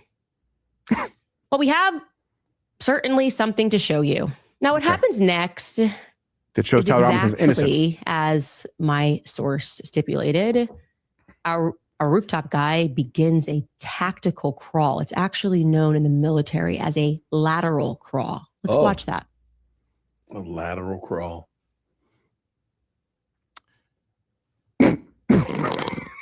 Jesus Christ, that's Jason Bourne. There he goes. And I actually do want to show you side by side so you can actually see a real military man do that alongside this person on the rooftop. Let's bring in that side by side clip. Here we go. Which military wears that action uniform? Right there Is is that a real known military? I don't know. as a lateral crawl. But we're just going to show you that so that it's clear. Seen babies do it too. A back and forth flash there while he's military crawling. Here we go. There, and we're running that back and forth there. Okay, we're going to do a fact check after, but it's fun.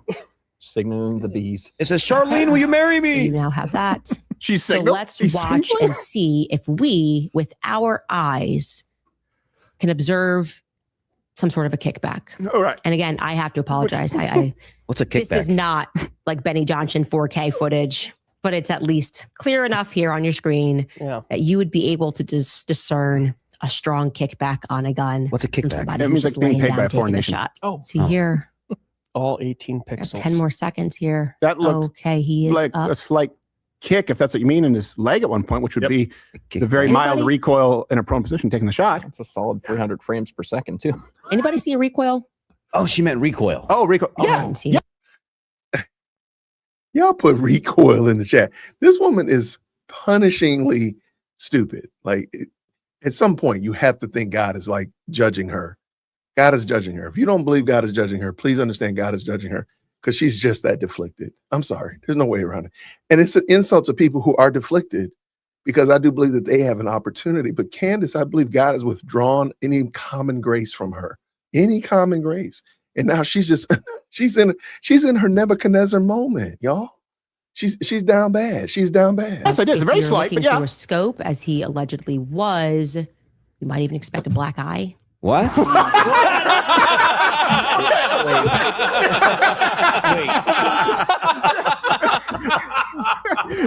Why? Did a bird punch him in the face? What? like it's a 30-06 in the pro position. She's acting like it's Samus Aran's plasma cannon. Like, well, okay. This brings us to stupid in 2 minutes or less. Or it's free.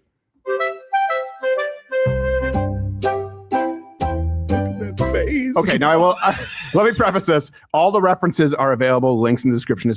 It's really hard because when there are no concrete claims made or very few, it's kind of hard to refute them. But let's go through them. Toolman, 2 minutes or less. Start the timer. All right. Claim, first one, that this evidence was withheld from the court. Truth, actually, the defense demanded it be withheld, not the prosecution. The prosecution wanted this all publicly available because they find it very damning for Tyler Robinson. The defense said, don't release it, and the judge ordered that to be the case. Claim, the video depicts an advanced tactical military crawl. Truth, former Army Ranger Josh? No. Okay. Claim, the man on the roof is military signaling. Truth, former Army Ranger Josh. What would he be signaling? Yeah, so it's too blurry to see. Was it like a flanking maneuver? No. Okay, it's too blurry to see the kickback, but not blurry enough to see like, look at here. Claim, that person doesn't even look like Tyler Robinson. Truth, the person doesn't look like anybody for the same reason Mario Land on your Game Boy doesn't look like anybody. However, there's a plethora of publicly available footage, pictures and images showing Robinson on site with his parents, even confirming, but I'm sure that, of course, that's also the feds as well. Claim, you never see a person pull out a gun. Truth, I guess it's not in this footage, but it looks like he's crawling with something in his hand. Sorry, tactically, militarily. Claim, there was no recoil. Truth, I saw some. Gerald saw it. I think you saw it. Recoil from a 30-06 is pretty moderate, especially in the prone position. The idea that it would cause a black eye, you'd have to be retarded. Another truth, the medical examiner report, which of course is not real. It's all fed slop, confirmed that he died from a gunshot wound to the neck. There you go. There you go. That's it. We don't even need any more. 2 minutes. That's that. We don't need the full 2 minutes on the timer. Check out the references because there aren't many claims. It's so silly. Yeah. I mean, okay. It feels silly to argue this. Do you know what I mean? Right. Like it's like an old comedian. The comedian once said, "I'm not smart enough to be dumb enough for this." Right. That's how I feel. Like, well, let me show you. Let me show you in your hand, like that. Yeah, you the wouldn't want admonish to break or spill. Let's do like the admonish. Okay. The admonish. And black. now just crawl Do it, Josh. without touching the ground with that admonisher. Okay. This is your expert. Do it. Okay. Just do it. Military maneuver. Here we go. Keep it off the ground. Try and keep it off the ground. Jesus Christ. What am I doing? Okay, now, Josh, signal me like the military. All right, this has been stupid in 2 minutes or less. Shout out to Crowder. Military call. Signal. This stuff is always so. This stuff is always so funny to me because it'll be like advanced military tactic. In the military, it's referred to as the lateral crawl. Oh, okay. So you know what that's called. So now it has validity. Now it's something. Now you're Sean Ryan. Great, dude. Right. You're an expert. You look like Sean Ryan there. Thank you very much. Just said, so that's what they say, man. Yeah. Well, you know what? I do regret my time there on the floor. So Yeah. it makes sense. It's always so funny when people say this stuff like advanced military. There's so many things in the military that we do that it's like that's not I could give you a weekly class on advanced military techniques. Class 1, how to tie a square knot. Josh, it's an actual class I had to pass at Ranger School. You had to tie like 5 or 6 knots. Yeah. One of them being freaking square knot. Left over right, right over left. Now you have it. That Now would you have guys come in handy for me to tie a knot to hang myself with after watching this crap. It's a good mil-spec crawl, Josh. It's mil-spec. Oh, by the way, you know what mil-spec means, Yes. to be clear, in this when people go, this is mil-spec. Mil-spec means the minimum requirement of specifications for it to be usable in the military. That means baseline minimum for reliability. You can buy plenty of firearms that are way, way above mil-spec, to be clear. Yeah, if you're buying like the same weapons that, well, I guess not all military. There's special operations that are really good, but yeah, not everything. If someone says, "Oh yeah, this is military quality," I'm like, "Oh, so how many times did it break then?" Yeah, exactly. Yeah. Well, like special forces. I think it was like the SEALs when we used the Benelli, the M4 shotgun. I know it doesn't just say mil-spec because they just say used by the Navy SEAls. It's like, well, I guess we know it's SEAL spec. Like I know there was a bunch of special ops units and some Rangers guys that were carrying scars for a while there while I was in there. But most people are carrying that standard M4. Some people are even carrying an M16 still. It's like when I was in the military in like 2010, 11, there was Marines that we met up on objectives in Kandahar. They were carrying M16s. Yeah. Well, I was like, this is crazy. You guys are getting screwed by the Navy. You guys need actual guns. The Canadians show up and they're like, we got our M1 Garands in. Yeah. I'm out. All right. Canadians had better guns than the Marines. I felt so bad for them. Really? Oh, sometimes, yeah. Also, for a long period of time, they could drink beer while they were there. Like they were allowed, but Americans weren't allowed. Anyway, you guys let me know if any of that is convincing. Military crawl, signaling somebody, no kick. Clearly would have 30-06, just to be clear, 30-06 in the prone position. That is, I mean, it's a powerful enough round, of course, but people acting like it's a bazooka. They do. It's They a act like very, it's a very bazooka. common round. And again, if you were in the prone position with a rest, the recoil would be very, very minimal. It's pretty comparable to a 7.62, right? I mean, I guess some people would say like 308, 30-06. I mean, it's stronger as far as the actual like muzzle energy Stronger. because it's a heavier, it's a heavier bullet than what people, but still, it's like, it is a very, very commonly used round. Also, the way she says it is funny too, because she says something, I don't know the exact language, but something like from a guy, no kickback, from a guy who's laying on the ground. But what you mean in the most secure But hold on a firing second. position possible? I just realized I didn't include this in the 2 minutes or less. Military. Okay, let me ask you this: when you learn to fire your rifle, just not even Army Ranger, military, right? They Sure. they probably teach how to fire from the prone position.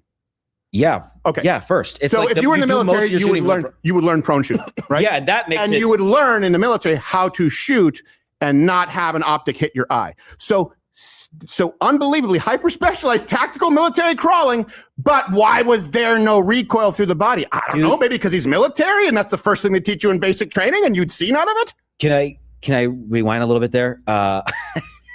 They don't actually. I don't think anybody ever taught me how to not get the scope to hit my eye. Yeah, because they assume you're not retarded. I don't think that was even a lesson. It's like a thing. Well, if it happens, we're all going to laugh and then we'll correct them. Actually, could someone just bring up basic military, someone shooting from the prone position? We can bring that up later. Like someone in the military shooting from especially someone to be hyper specialized with the lateral crawl. Yeah, that's about exactly what you would expect. Yeah. And that pixelated image that we saw, you didn't see his shoulder go back. I'm like, yes, but I was looking at his legs. Yeah. Look at his legs right before he gets up, you silly, silly person.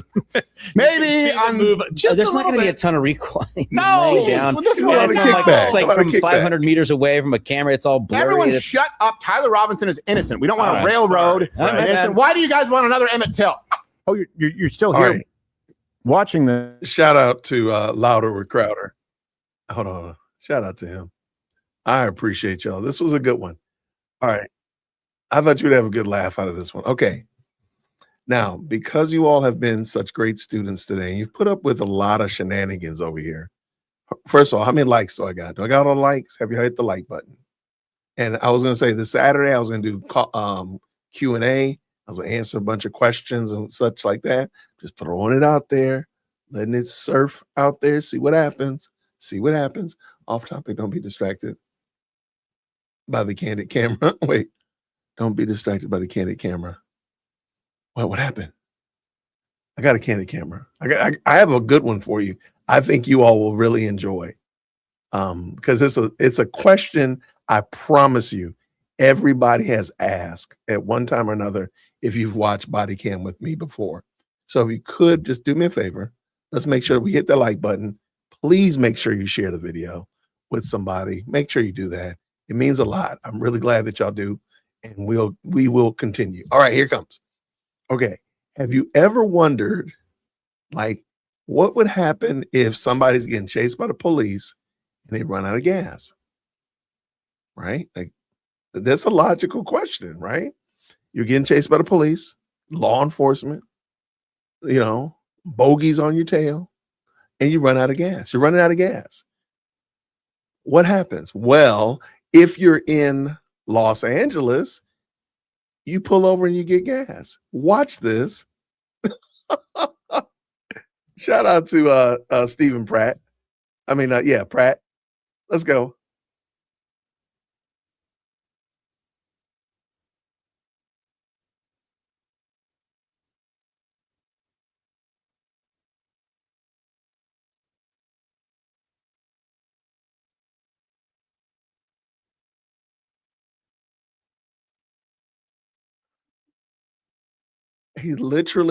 They're chasing him. This is how bad LA police are. This is how down bad LA police are.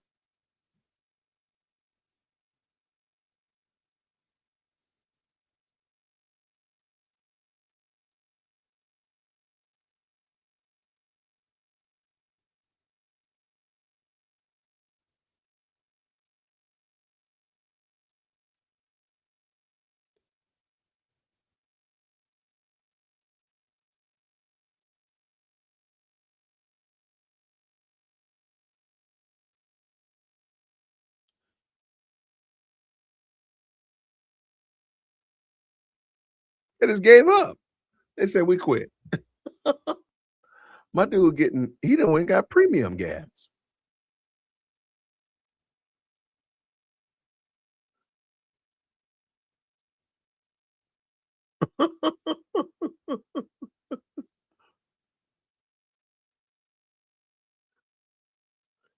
This is crazy. He's in a stolen car. And he's getting gas. They're not even chasing him.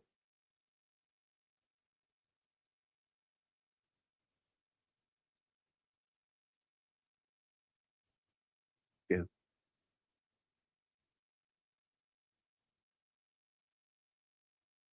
Didn't he use his card to buy the gas? At least put the pump back, man. Respect the game, brother.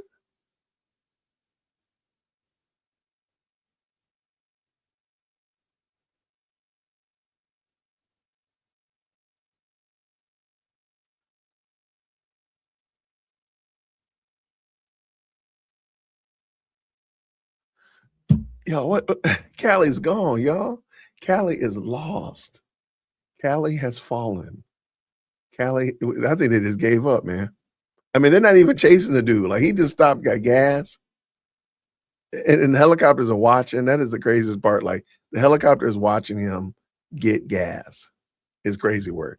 All right. So because y'all have been so great, let's finish up with a body cam. All right. I got some good ones for tomorrow, though. I'm telling y'all right now. Tomorrow's body cam night is going to be insane. But we got to keep this. We got to prime the pump so you all will come back tomorrow. Make sure that y'all hit the like button, all that kind of good jazz. Comment, all that good jazz. Wait. Dropped it and ran. You know what? That's true. He dropped the pump, so it actually never stopped. So the next person that pulls up could just like pick it back up and keep going. That is a good point. I wasn't even paying attention to that. I didn't even think about that. I don't know if that's what you were trying to say, but now I thought about it, like, wait, the pump didn't stop. It just, he wasn't dispelling gas. But that's going to stay. I don't think that's his biggest concern. Anyway, shout out to, we haven't watched a repo in a while. I don't think we've watched a repo in a hot minute. So anyway, let's go with this one tonight. Shout out to y'all. Thank you so much, everybody who supported the channel. This is just a fun. I want to go over a couple topics. We want to talk about, let me bring this back in. We're going to talk about kids getting ready to go back to school and AI in classrooms. We're talking about, of course, Candace. We're talking about flock cameras. We're all over the place, man. We're talking about all kinds of stuff. I want to know what you like talking about, so that's what we're doing. And I know we like body cam, so let's just finish up with some good old body cam. This one is crazy, man. I don't understand this, man. If your vehicle is going to get repossessed, damaging your car is not going to make your situation better. And getting arrested is definitely not going to get you better, because the car is going to go to car jail and you're not going to be able to get it out. Okay, let's go. Green hearts in the chat, my good people, when you can hear. Let's roll.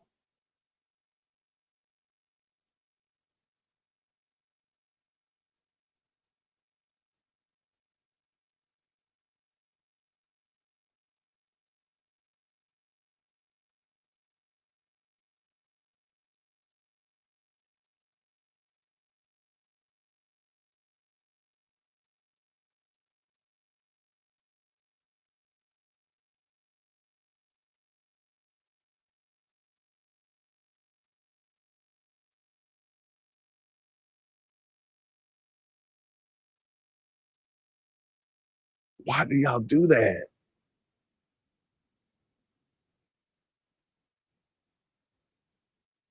You're not going to get out of it.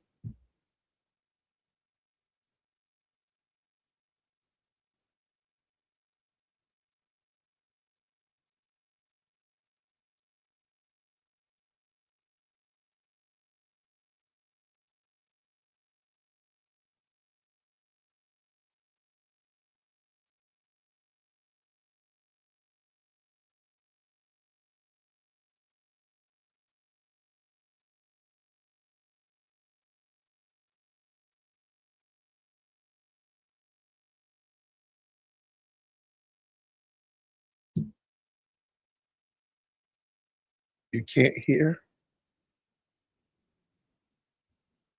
Let me turn this up a little bit.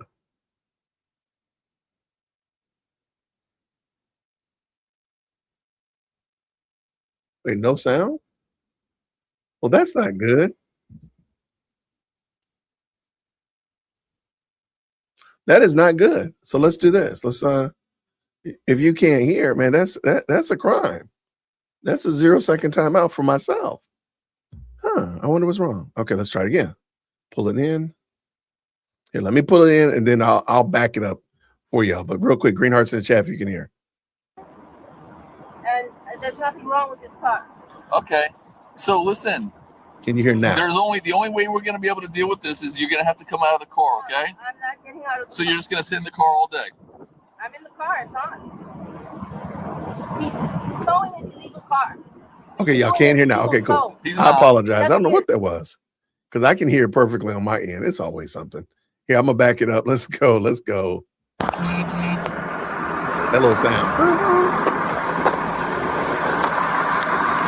2-2, take it out.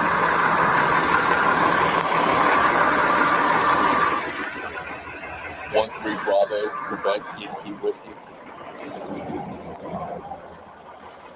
What's up, man? What's that? I got all the information. The car was here in repo. Yeah, she wasn't in it. Okay. I spotted her, called her to get it out. And I hooked it. In the process of putting the dollars on. She can't now. I'm sad. Came out, jumped in. What's it? It's just like a repossessed car, like it wasn't paid for or whatever. Yeah. Okay, I got it. And you have the paperwork, well, like whatever showing that. That's the one. Paul Wilson, 2023. Oh, we need a window break? I don't think there's a window break. I don't remember. Does it have that? I don't remember if it's a window break. I don't think it is. I might let you down. Just make sure you hit the like button. Support the channel. There we go.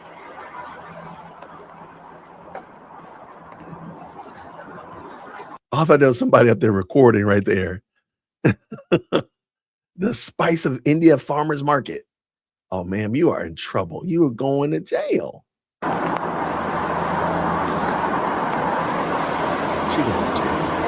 Okay, let's get out of the car. I'm not getting out of the car. Why not? Because I'm in the car and it's on, and it's illegal to tow a car that's on. That's with not. a person in it. That's not true. Not Yes, it is. Okay, so listen. So. Oh.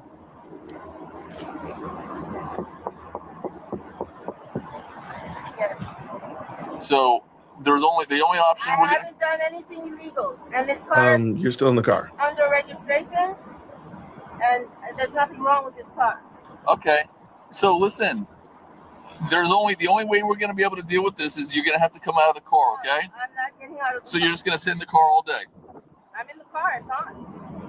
Uh-oh. She's in the car. Towing an illegal car. He's doing an illegal tow. He's not. Yes, he is. Illegal tow. He's not. He hasn't shown any documents, and I don't own. This car is not owned to anybody, but a Paul. Who's Paul? Paul is the person who is registered to this car. Okay, so then get out of the car. No, I'm not getting out of the car. Let me see your ID. No. You're not going to show me that either? Okie dokie. Well, get a nice blue team here. I don't know. I do think this might be a window break.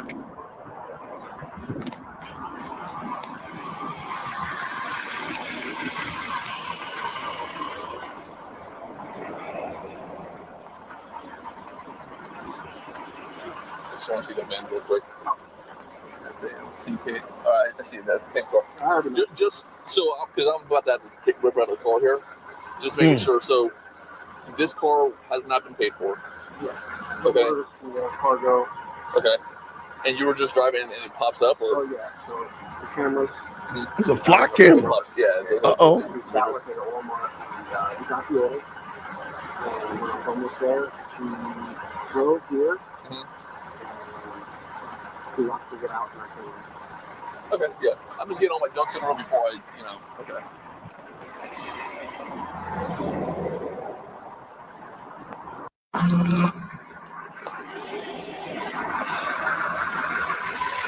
It was a flock camera. I'm going to get her out. I'm just waiting for another person. We'll take her out, all right? I'll try to do this without damaging the vehicle, but... What is what it is. Yep.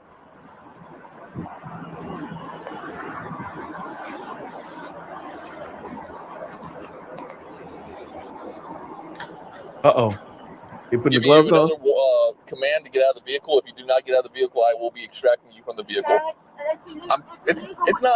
I'm giving. I haven't broken any I'm letting laws. you know. I'm giving you I 4 have commands not now. broken any laws. I'm parked in my car. Ma'am? It's running. Ma'am? It's running. No. This is I- an illegal. This is an illegal tow. I'm just giving you It's the an warning, illegal right? tow. It's illegal tow. It is not. Yes, it is. I verified everything. I No. need you out of the car. This is an illegal tow. You are subject to arrest if you do not get out of the car. Sir, this is an illegal tow. Okay. I've given you way too many warnings. No, sir. I have. This is an illegal tow. Okay. And you will be responsible for your actions. if Okay. Uh-oh. Uh-oh. You do an illegal tow. You do He an hasn't illegal shown any tow. documents, and there are no payments owed on this vehicle, sir. I'm letting you know. Sir, you're doing an illegal tow. Okay. You're doing an illegal tow. This can be all resolved if you just get out of the car.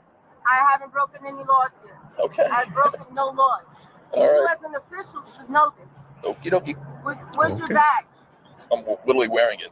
Where is it? I don't see it. Right here. That's not a metal badge. Right here. It's not a real badge. So Oh, you're come an on. official.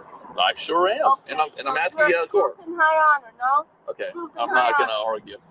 Truth Uh-oh, and high honor. No? They give you- Has he showed you any You know what that means? documentation? He hasn't showed you any documentation, sir. Truth and high honor, sir. You're going to have to get out of the car. Truth and high honor. Hold your truth Truth and high honor. and high honor. Hold your truth and high honor. Make sure y'all operate in truth Are and you high gonna lock the honor, car? people. Sir, hold your truth and high honor. Are you going to unlock the car? Hold your truth and high honor, sir. Okie dokie. Okay. Truth and high honor, y'all. Let's get on it.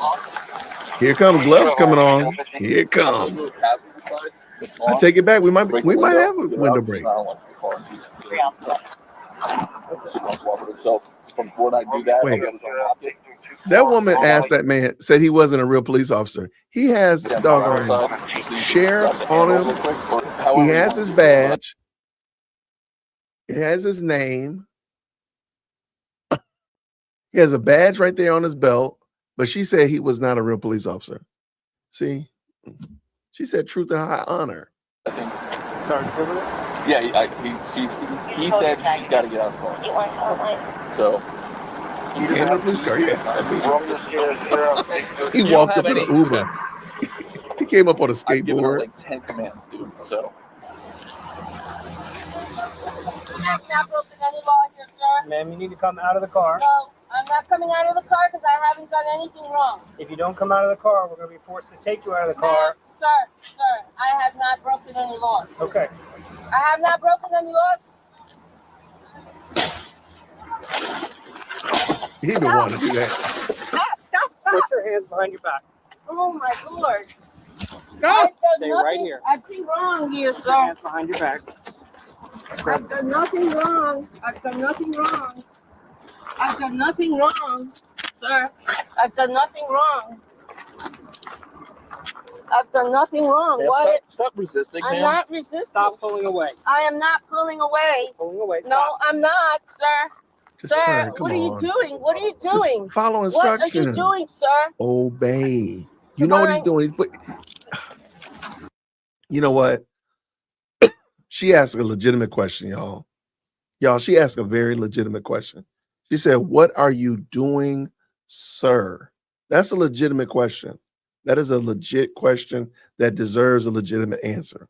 Ma'am, Girl, you're going to jail. Said you're going to jail tonight. That lady's going to jail. You're going to jail tonight. That lady's going to jail.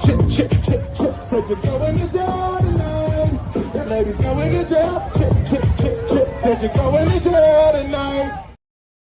there we go. Now we know. She might not have known that, but now she does.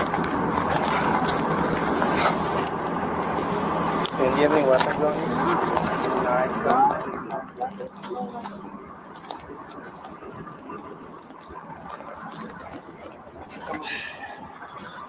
There she goes.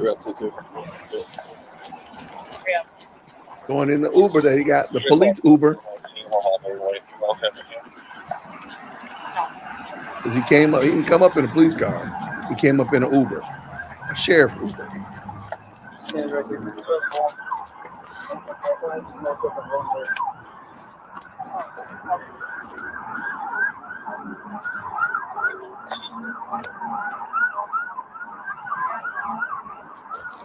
Here. Oh. License somewhere else on the corner.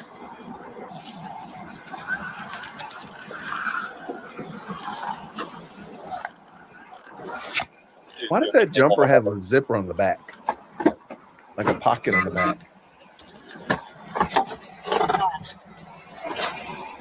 Victor 220-524-69-758.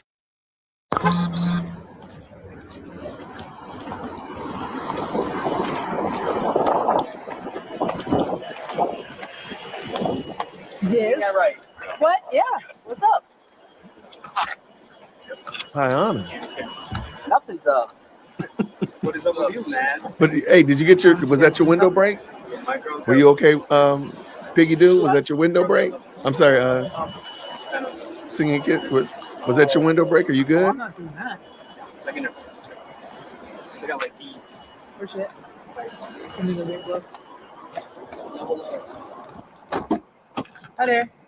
What's your name? Lisette. Lisette? Yes. Come on up for a second. You have body Don't get too comfy because you're going to jail. Turn around for me. I'm away. Why is there a zipper on the back of that? What is that? Why is there a zipper on the back of the outfit? That seems really odd. Like, can you get your could you get your hand back there? That's close enough. Oh, I had to give you better tomorrow. I'll give you a better window break tomorrow. Like, why is there a zipper back there? I don't know. This is bothering me. Come on, lady fashionistas. Explain it to me. Oh my gosh, I gotta go pick up my daughter.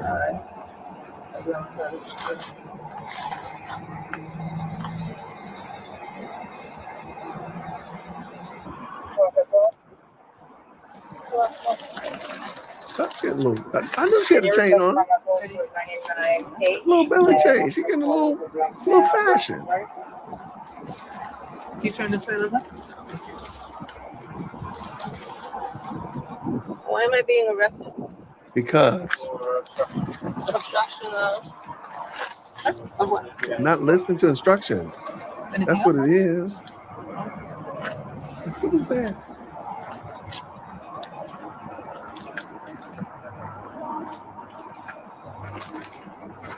Anything under here? What in there? She's wearing it backwards. That is hilarious. No way.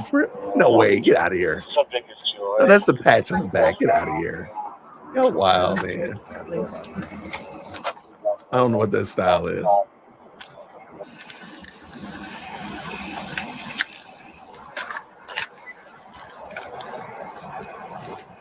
Nothing else anywhere, right? All right, spread your feet for me real quick.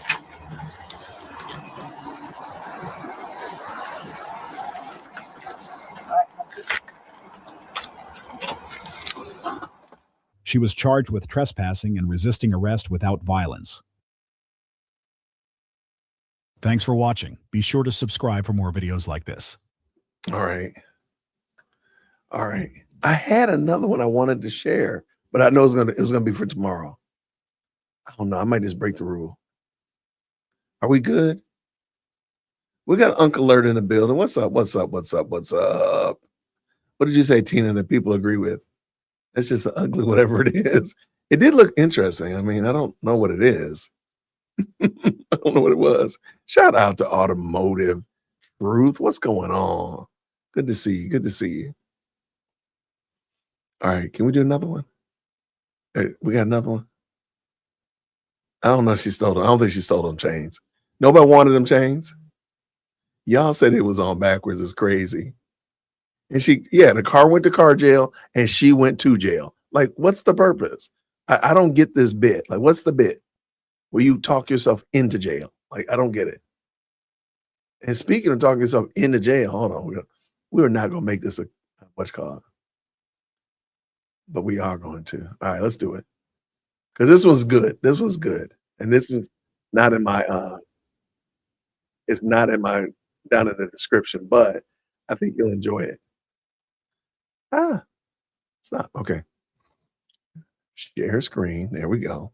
Appreciate y'all. Now, before we do this, please make sure y'all hit that like button.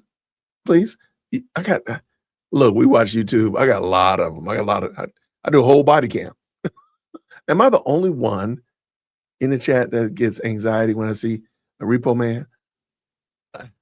I'm sure everybody got, hey, I told y'all I don't like being late. I told y'all. So everybody's got their own thing. Yeah, grab yourself a shirt. Grab yourself a shirt. We got the Let's Go shirt over there on the merch store. Grab that. Okay, this one's fun because this girl literally talked herself into a speeding ticket, and it got so bad, so bad. With no further ado, Green Hearts in the chat where you can hear. Let's go. Officers on patrol observed a brown Toyota Corolla creating a traffic hazard while driving through a school zone. Oh, the Squiggle, Palm Beach Gardens Police Department. They stopped the improper lane change. I asked the lady, can I go over? And she let me over. I didn't do anything improperly. We literally had a conversation for you to get over. Let me explain something. You know the solid white lines right before you get to the intersection? What solid white? They're not broken? Right before you get to the stop bar, there's solid white lines that go all the way through to the stop bar. The thick white line right by the light. You're not supposed to change lanes there. You're not supposed to do that. Yes, there was. Driver's license, please. Registration and insurance. Since when have you not been able to cross over? I've never heard Because that. they're solid lines. You can only do it when they're broken. Okay, can I get a warning for something like that? I need your driver's license, registration, and insurance, please. Sir, this is what I said. She already negotiating. I still need your driver's license. Hey, look, I've watched a lot of body cam footage. Okay, here you go. I can give, and I feel empowered to give you this advice.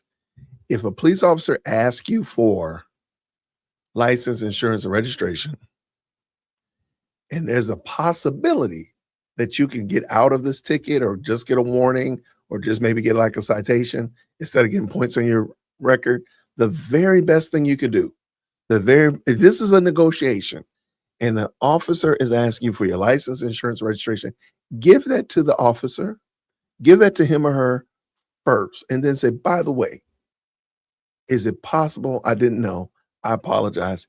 Can I get a citation? Can you give me a warning or whatever? Or silently pray. But I'm going to tell you right now, the doors of the negotiation church are going to be closed in your face if you don't give them license, insurance, registration. There's no negotiating. So her asking for a pass, and she didn't even give him what he asked for. Ma'am, you are, y'all know where she going. Y'all don't need the song. Y'all don't need me to play the song because you know where she going. Ma'am, I'm demanding your driver's license. Okay, but I'm telling you that I was not aware of it. Driver's license, please. Are you hearing me though? I heard you. And why did you go from this side to that side? Because he wanted to. This way we don't have no problem communicating. I need your Because driver's he license. can. I don't have a problem communicating. I'm just letting you know that I wasn't aware. Are you refusing to give it to me? He wanted to. Illegal. I'm not refusing to give you anything. You're I'm about to just go trying to to jail. help understand what did I do wrong. I told you. Okay, and I just told you I was not aware of that law. Okay. I was not aware of that. Okay. Okay, so can I get a pass? I need a driver's license. I need to identify who you are. I didn't do anything. I literally asked the woman, can I go over? I heard you. So why am I getting a ticket for something I wasn't aware of? Like, I haven't issued a ticket. I still need your driver's license to identify who you are. for that, and that's what happens afterwards. Is that not? Are you refusing to give me your license? I'm asking you a question. Ma'am, I need your license. I'm asking a question. Okay, step out the car. I'm not gonna step out the car. I'm just Are you giving me your license? asking you. Can you close my door? Nope. Like, that's not even legal for you to do something like No, that. it's not Step out the legal. car. I'm Bring your not license stepping with out you. the car. You don't have a right to My refuse. license. I'm not refusing. I asked you a question. That's all I did. I'm asking you a question. Are you refusing to give me your license? I'm giving you my license, but I'm asking a question. Can I not ask a You question? can, but I still It's need a your freedom license. of speech. I can't ask Oh a my question. gosh. Okay, so don't open my door like that. I Can you can. close my door? No, I can leave it open. Can I speak to your supervisor, please? Yes, you can. Now, Down at I don't feel the jail. With the police department? With a I don't recorded feel camera? safe with you. Can I ask I for don't your feel safe for you. supervisor, It's please? crazy. I need your driver's license. I will give it to you, but can you call your supervisor? I am shaking, asking nicely, can you call your Ma'am, supervisor? are you refusing? If not, you can be placed on arrest. I would like you to call your supervisor. That's what I would like you to do. I would like you to provide your driver's license. Okay, I'm providing you what you're asking. Can you please provide me what I'm asking? You ever produced a driver's license? I'm not refusing anything. I'm looking for it. Calm yourself. Damn, like you're treating me like a criminal when all I did was cross over. Are you in cuffs? You're opening my door. Yes, that's correct. You're coming towards me. That's attacking me for nothing. I did nothing Attacking to is you. crazy. All right, stop playing the victim. I'm not playing the victim. I literally Produce your told driver's you that I license. was not aware. Okay. I would like you to close my door. It's very hot, and I will give you the license. I'm leaving it open. No, you're not, bro. That's not even. It's officer. I'm not your bro. No, you're not. Like, that's not even legal for you to sit here and do. Like, you're kidding me right now. Okay. You're absolutely kidding me. Can you please close my door, No, sir? I'm leaving it open. I need you to call your supervisor. Get it back up here. I would like But you to call still your haven't supervisor, given him his sir. driver's license. Yeah. Not my business. I left it home. I don't have it on me. I don't have my license. There you go. I don't have my license on me, sir. Okay. You have a registration then? Yes, but can you please close my I'm leaving it open, okay? I just told you. Can you call your supervisor? I don't I don't feel know. safe with you. I don't. I absolutely don't feel safe. You're yelling. You're Because you're not opening listening. door. I'm not listening, or I'm asking you a question to understand. What's the something. question That's you not- asked?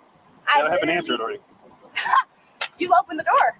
That's right. I asked allowed the to. question, and you're telling me I'm refusing to give you something when I'm only trying to have a conversation. But you haven't given it to him, What though. is going on? I stopped you have for the improper right lane to do change. that.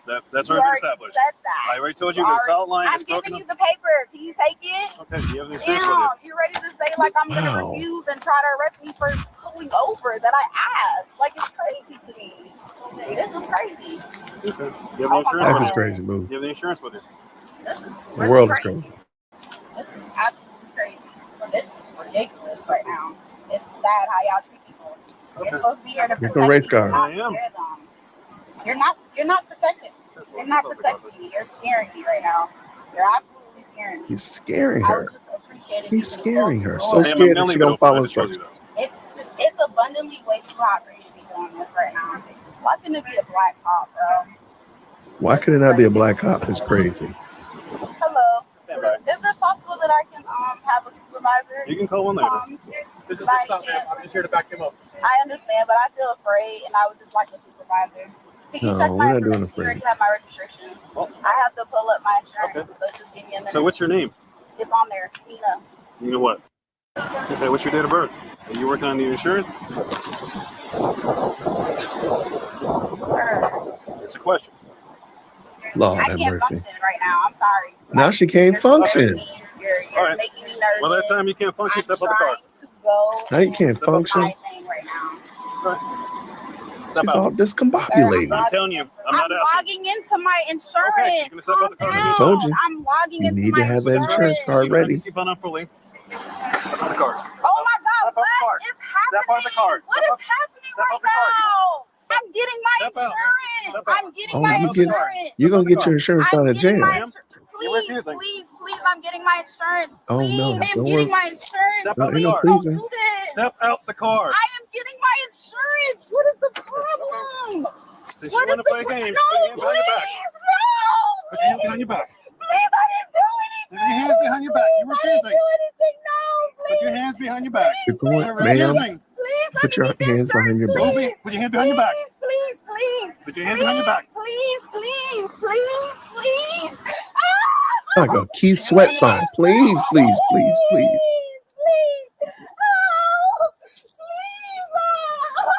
Stop refusing. Stop refusing. Ma'am, just put your hands behind your back. Just leave them there. We'll stand you right up. Just put your hands. We're gonna get. Okay, I'm going to do something I haven't done before. I'm just going to ask you a question. What do you think is going to be the outcome of this video? What do you think is going to be the outcome of this situation? Put it in the chat. What do you think is going to be the outcome? She can't function. She was discombobulated. She was all confused, all flustered. She was all thrown all cattywampus all over the place. What do you think is going to be the outcome of this interaction with this lovely young lady and the police? No patience, none whatsoever. She's going to jail. Okay, that's reasonable. Straight to jail. No, not even gonna stop at the stoplights. She going to jail. Okay. All right. I mean, and that's reasonable. That's reasonable. A warrant. Oh my gosh. I don't think she had a warrant though. I don't think a warrant pops up into the chat. Y'all wild, man. All right, let me let y'all finish this up. Let's go. I gotta go pick up my baby. I just realized that. Let's go. Get you right up. Get you right up. All right, get up. Get up. Get up. Get up. Get up. It's burning. It's burning. Stand up. Stand up. Stand up. Stand up. Stand up. Stand up. We're trying to help you up. It's burning you. Get up. Don't arrest me. I didn't do anything. Get I didn't up. do anything. Shaniqua. Please, I did not do anything. Can I get my insurance, please? Ma'am, we have that opportunity. No, I was getting it. Oh, please. Please. Ma'am, stop grabbing my hand. Stop grabbing my hand. Stop grabbing my hand. You scratched me with your I nails. didn't do anything. Please, you're hurting my arm. God, please help me.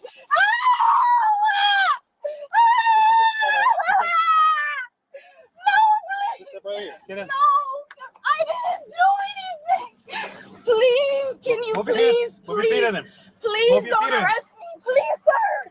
Sir, don't Ma'am, arrest me, please. You're under arrest right now. Sir, Move it. I mean, she done broke out the black funeral. She done passed out on the ground. God, please. Oh my God, this has to be a dream. God, please, no, I have to get Crying my. out to God. I mean, everything is in this chat. Everything is in this. Please don't do this to me. I will give you the insurance. what's I your was first logging in. My name is Mina. Mina, I was logging into we're my getting, insurance. listen to me. Please. Take a breath. Take a breath. We're getting to the bottom of it. The first thing I need you to do is take a breath and just chill for a But I've moment. never been arrested for a and I moment. didn't do anything wrong. I did not know. I could not switch lanes. Well, I the problem is though, but Please once the officer listen to stopped me. you, you refused to give him I information. did not. I heard you. promise. I swear. I was only asking him to understand.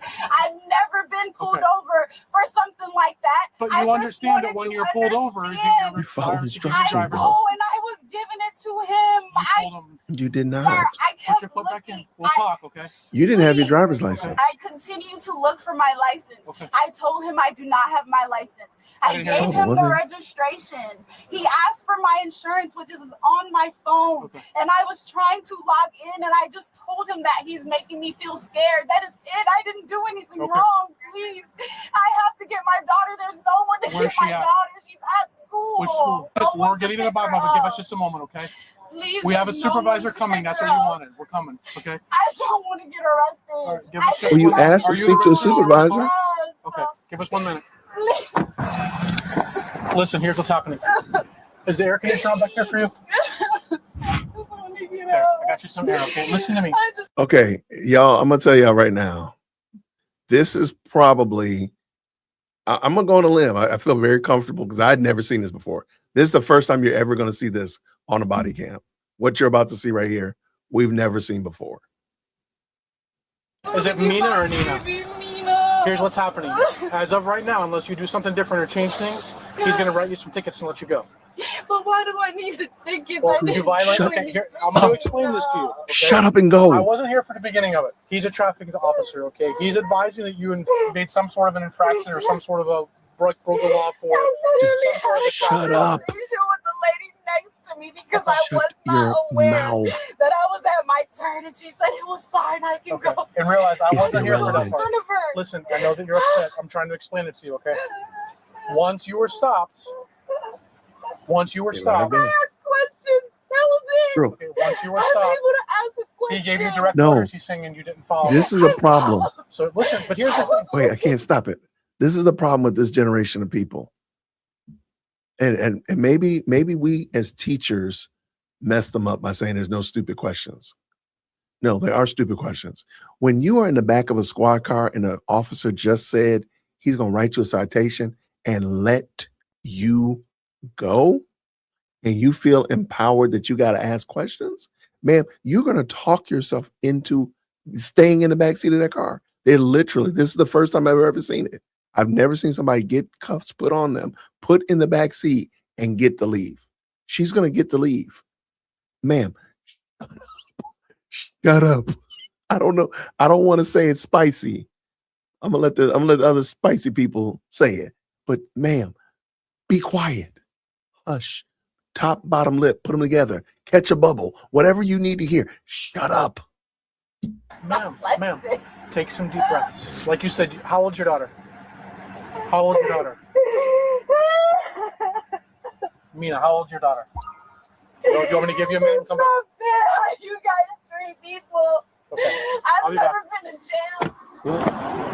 Listen, what you do now dictates what happens the rest of the day. Okay, I'm going to take you out and take the handcuffs off. Okay, come on out. You're 3 or 4 minutes away from going to get your daughter. Are you married? Are you single? Single. What's your phone number? At this time, okay, you've been in charge with this without. So you were given all lawful order and you refused to do so. Okay, so I'm electing to release you on a notice to appear. Okay, so you have a court date, July 3rd, 10 o'clock, North County Courthouse. The information is provided here. You understand? Okay. And you also issue such citations. One for an improper lane change. Tell Fred. Not having your driver's license. And also, the third one is for not having your seatbelt on. Properly worn. You not have your lap belt on. Do you have any questions for me? You're free to go. Never seen that before. I've never seen that before. She was charged with resisting an officer without violence, which received a null prosequi disposition following a not guilty plea. She was also charged with improper change of lane, failure to carry a driver's license, and failure to wear a seatbelt, all of which were dismissed following not guilty pleas. This case is a reminder of how quickly we can risk losing something most important, our family. Thanks to the professionalism and courtesy of the officers, that outcome was avoided, leaving us with a valuable lesson for the future. Subscribe for more American Investigations, and let me know if you enjoy summaries like this. On the night of July 23rd, 2026, Milwaukee County Sheriff's deputies... Crazy. Hold on. There we go. Crazy. I've never seen it before. I've never seen it before in all of my time. Yeah. Yeah, let her go. I've never seen that. Yeah, technically nothing was done. When the smoke clears, nothing was done except a major waste of time.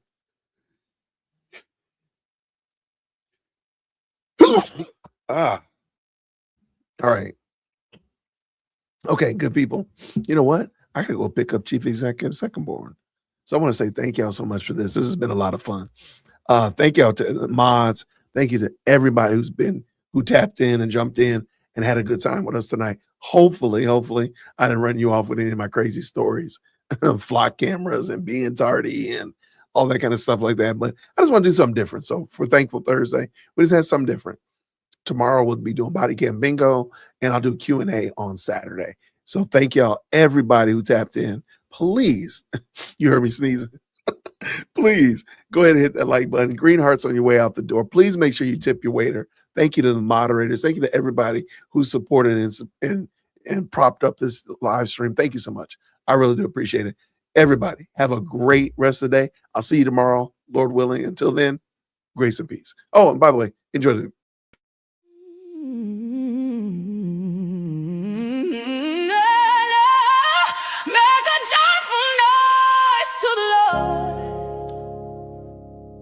all the earth, serve the Lord with gladness. Come into his presence with joyful songs. Know that the Lord is God. It is he who made us, and we are his. We are his people and the sheep of his pasture. Enter his gates with thanksgiving and his courts with praise. Give thanks to him and bless his name, for the Lord is good, and his love and devotion endures forever. His faithfulness continues to all generations.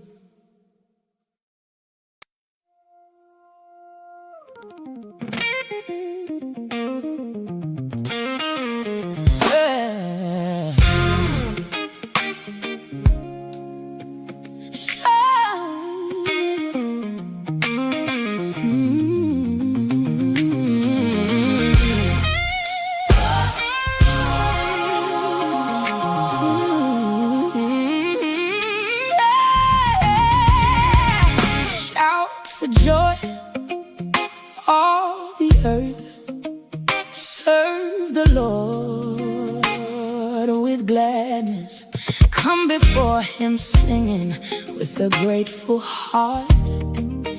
Know that he made us, we are his own.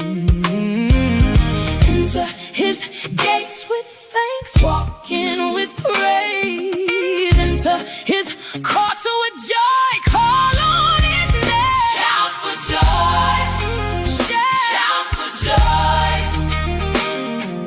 The Lord is good, his love endures. Shout for joy, shout for joy.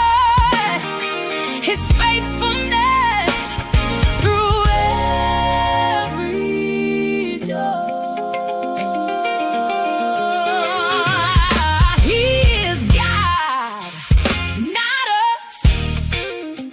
He made us and keeps us. We are the sheep in the field of his care. Give thanks to him, bless his holy name. Enter his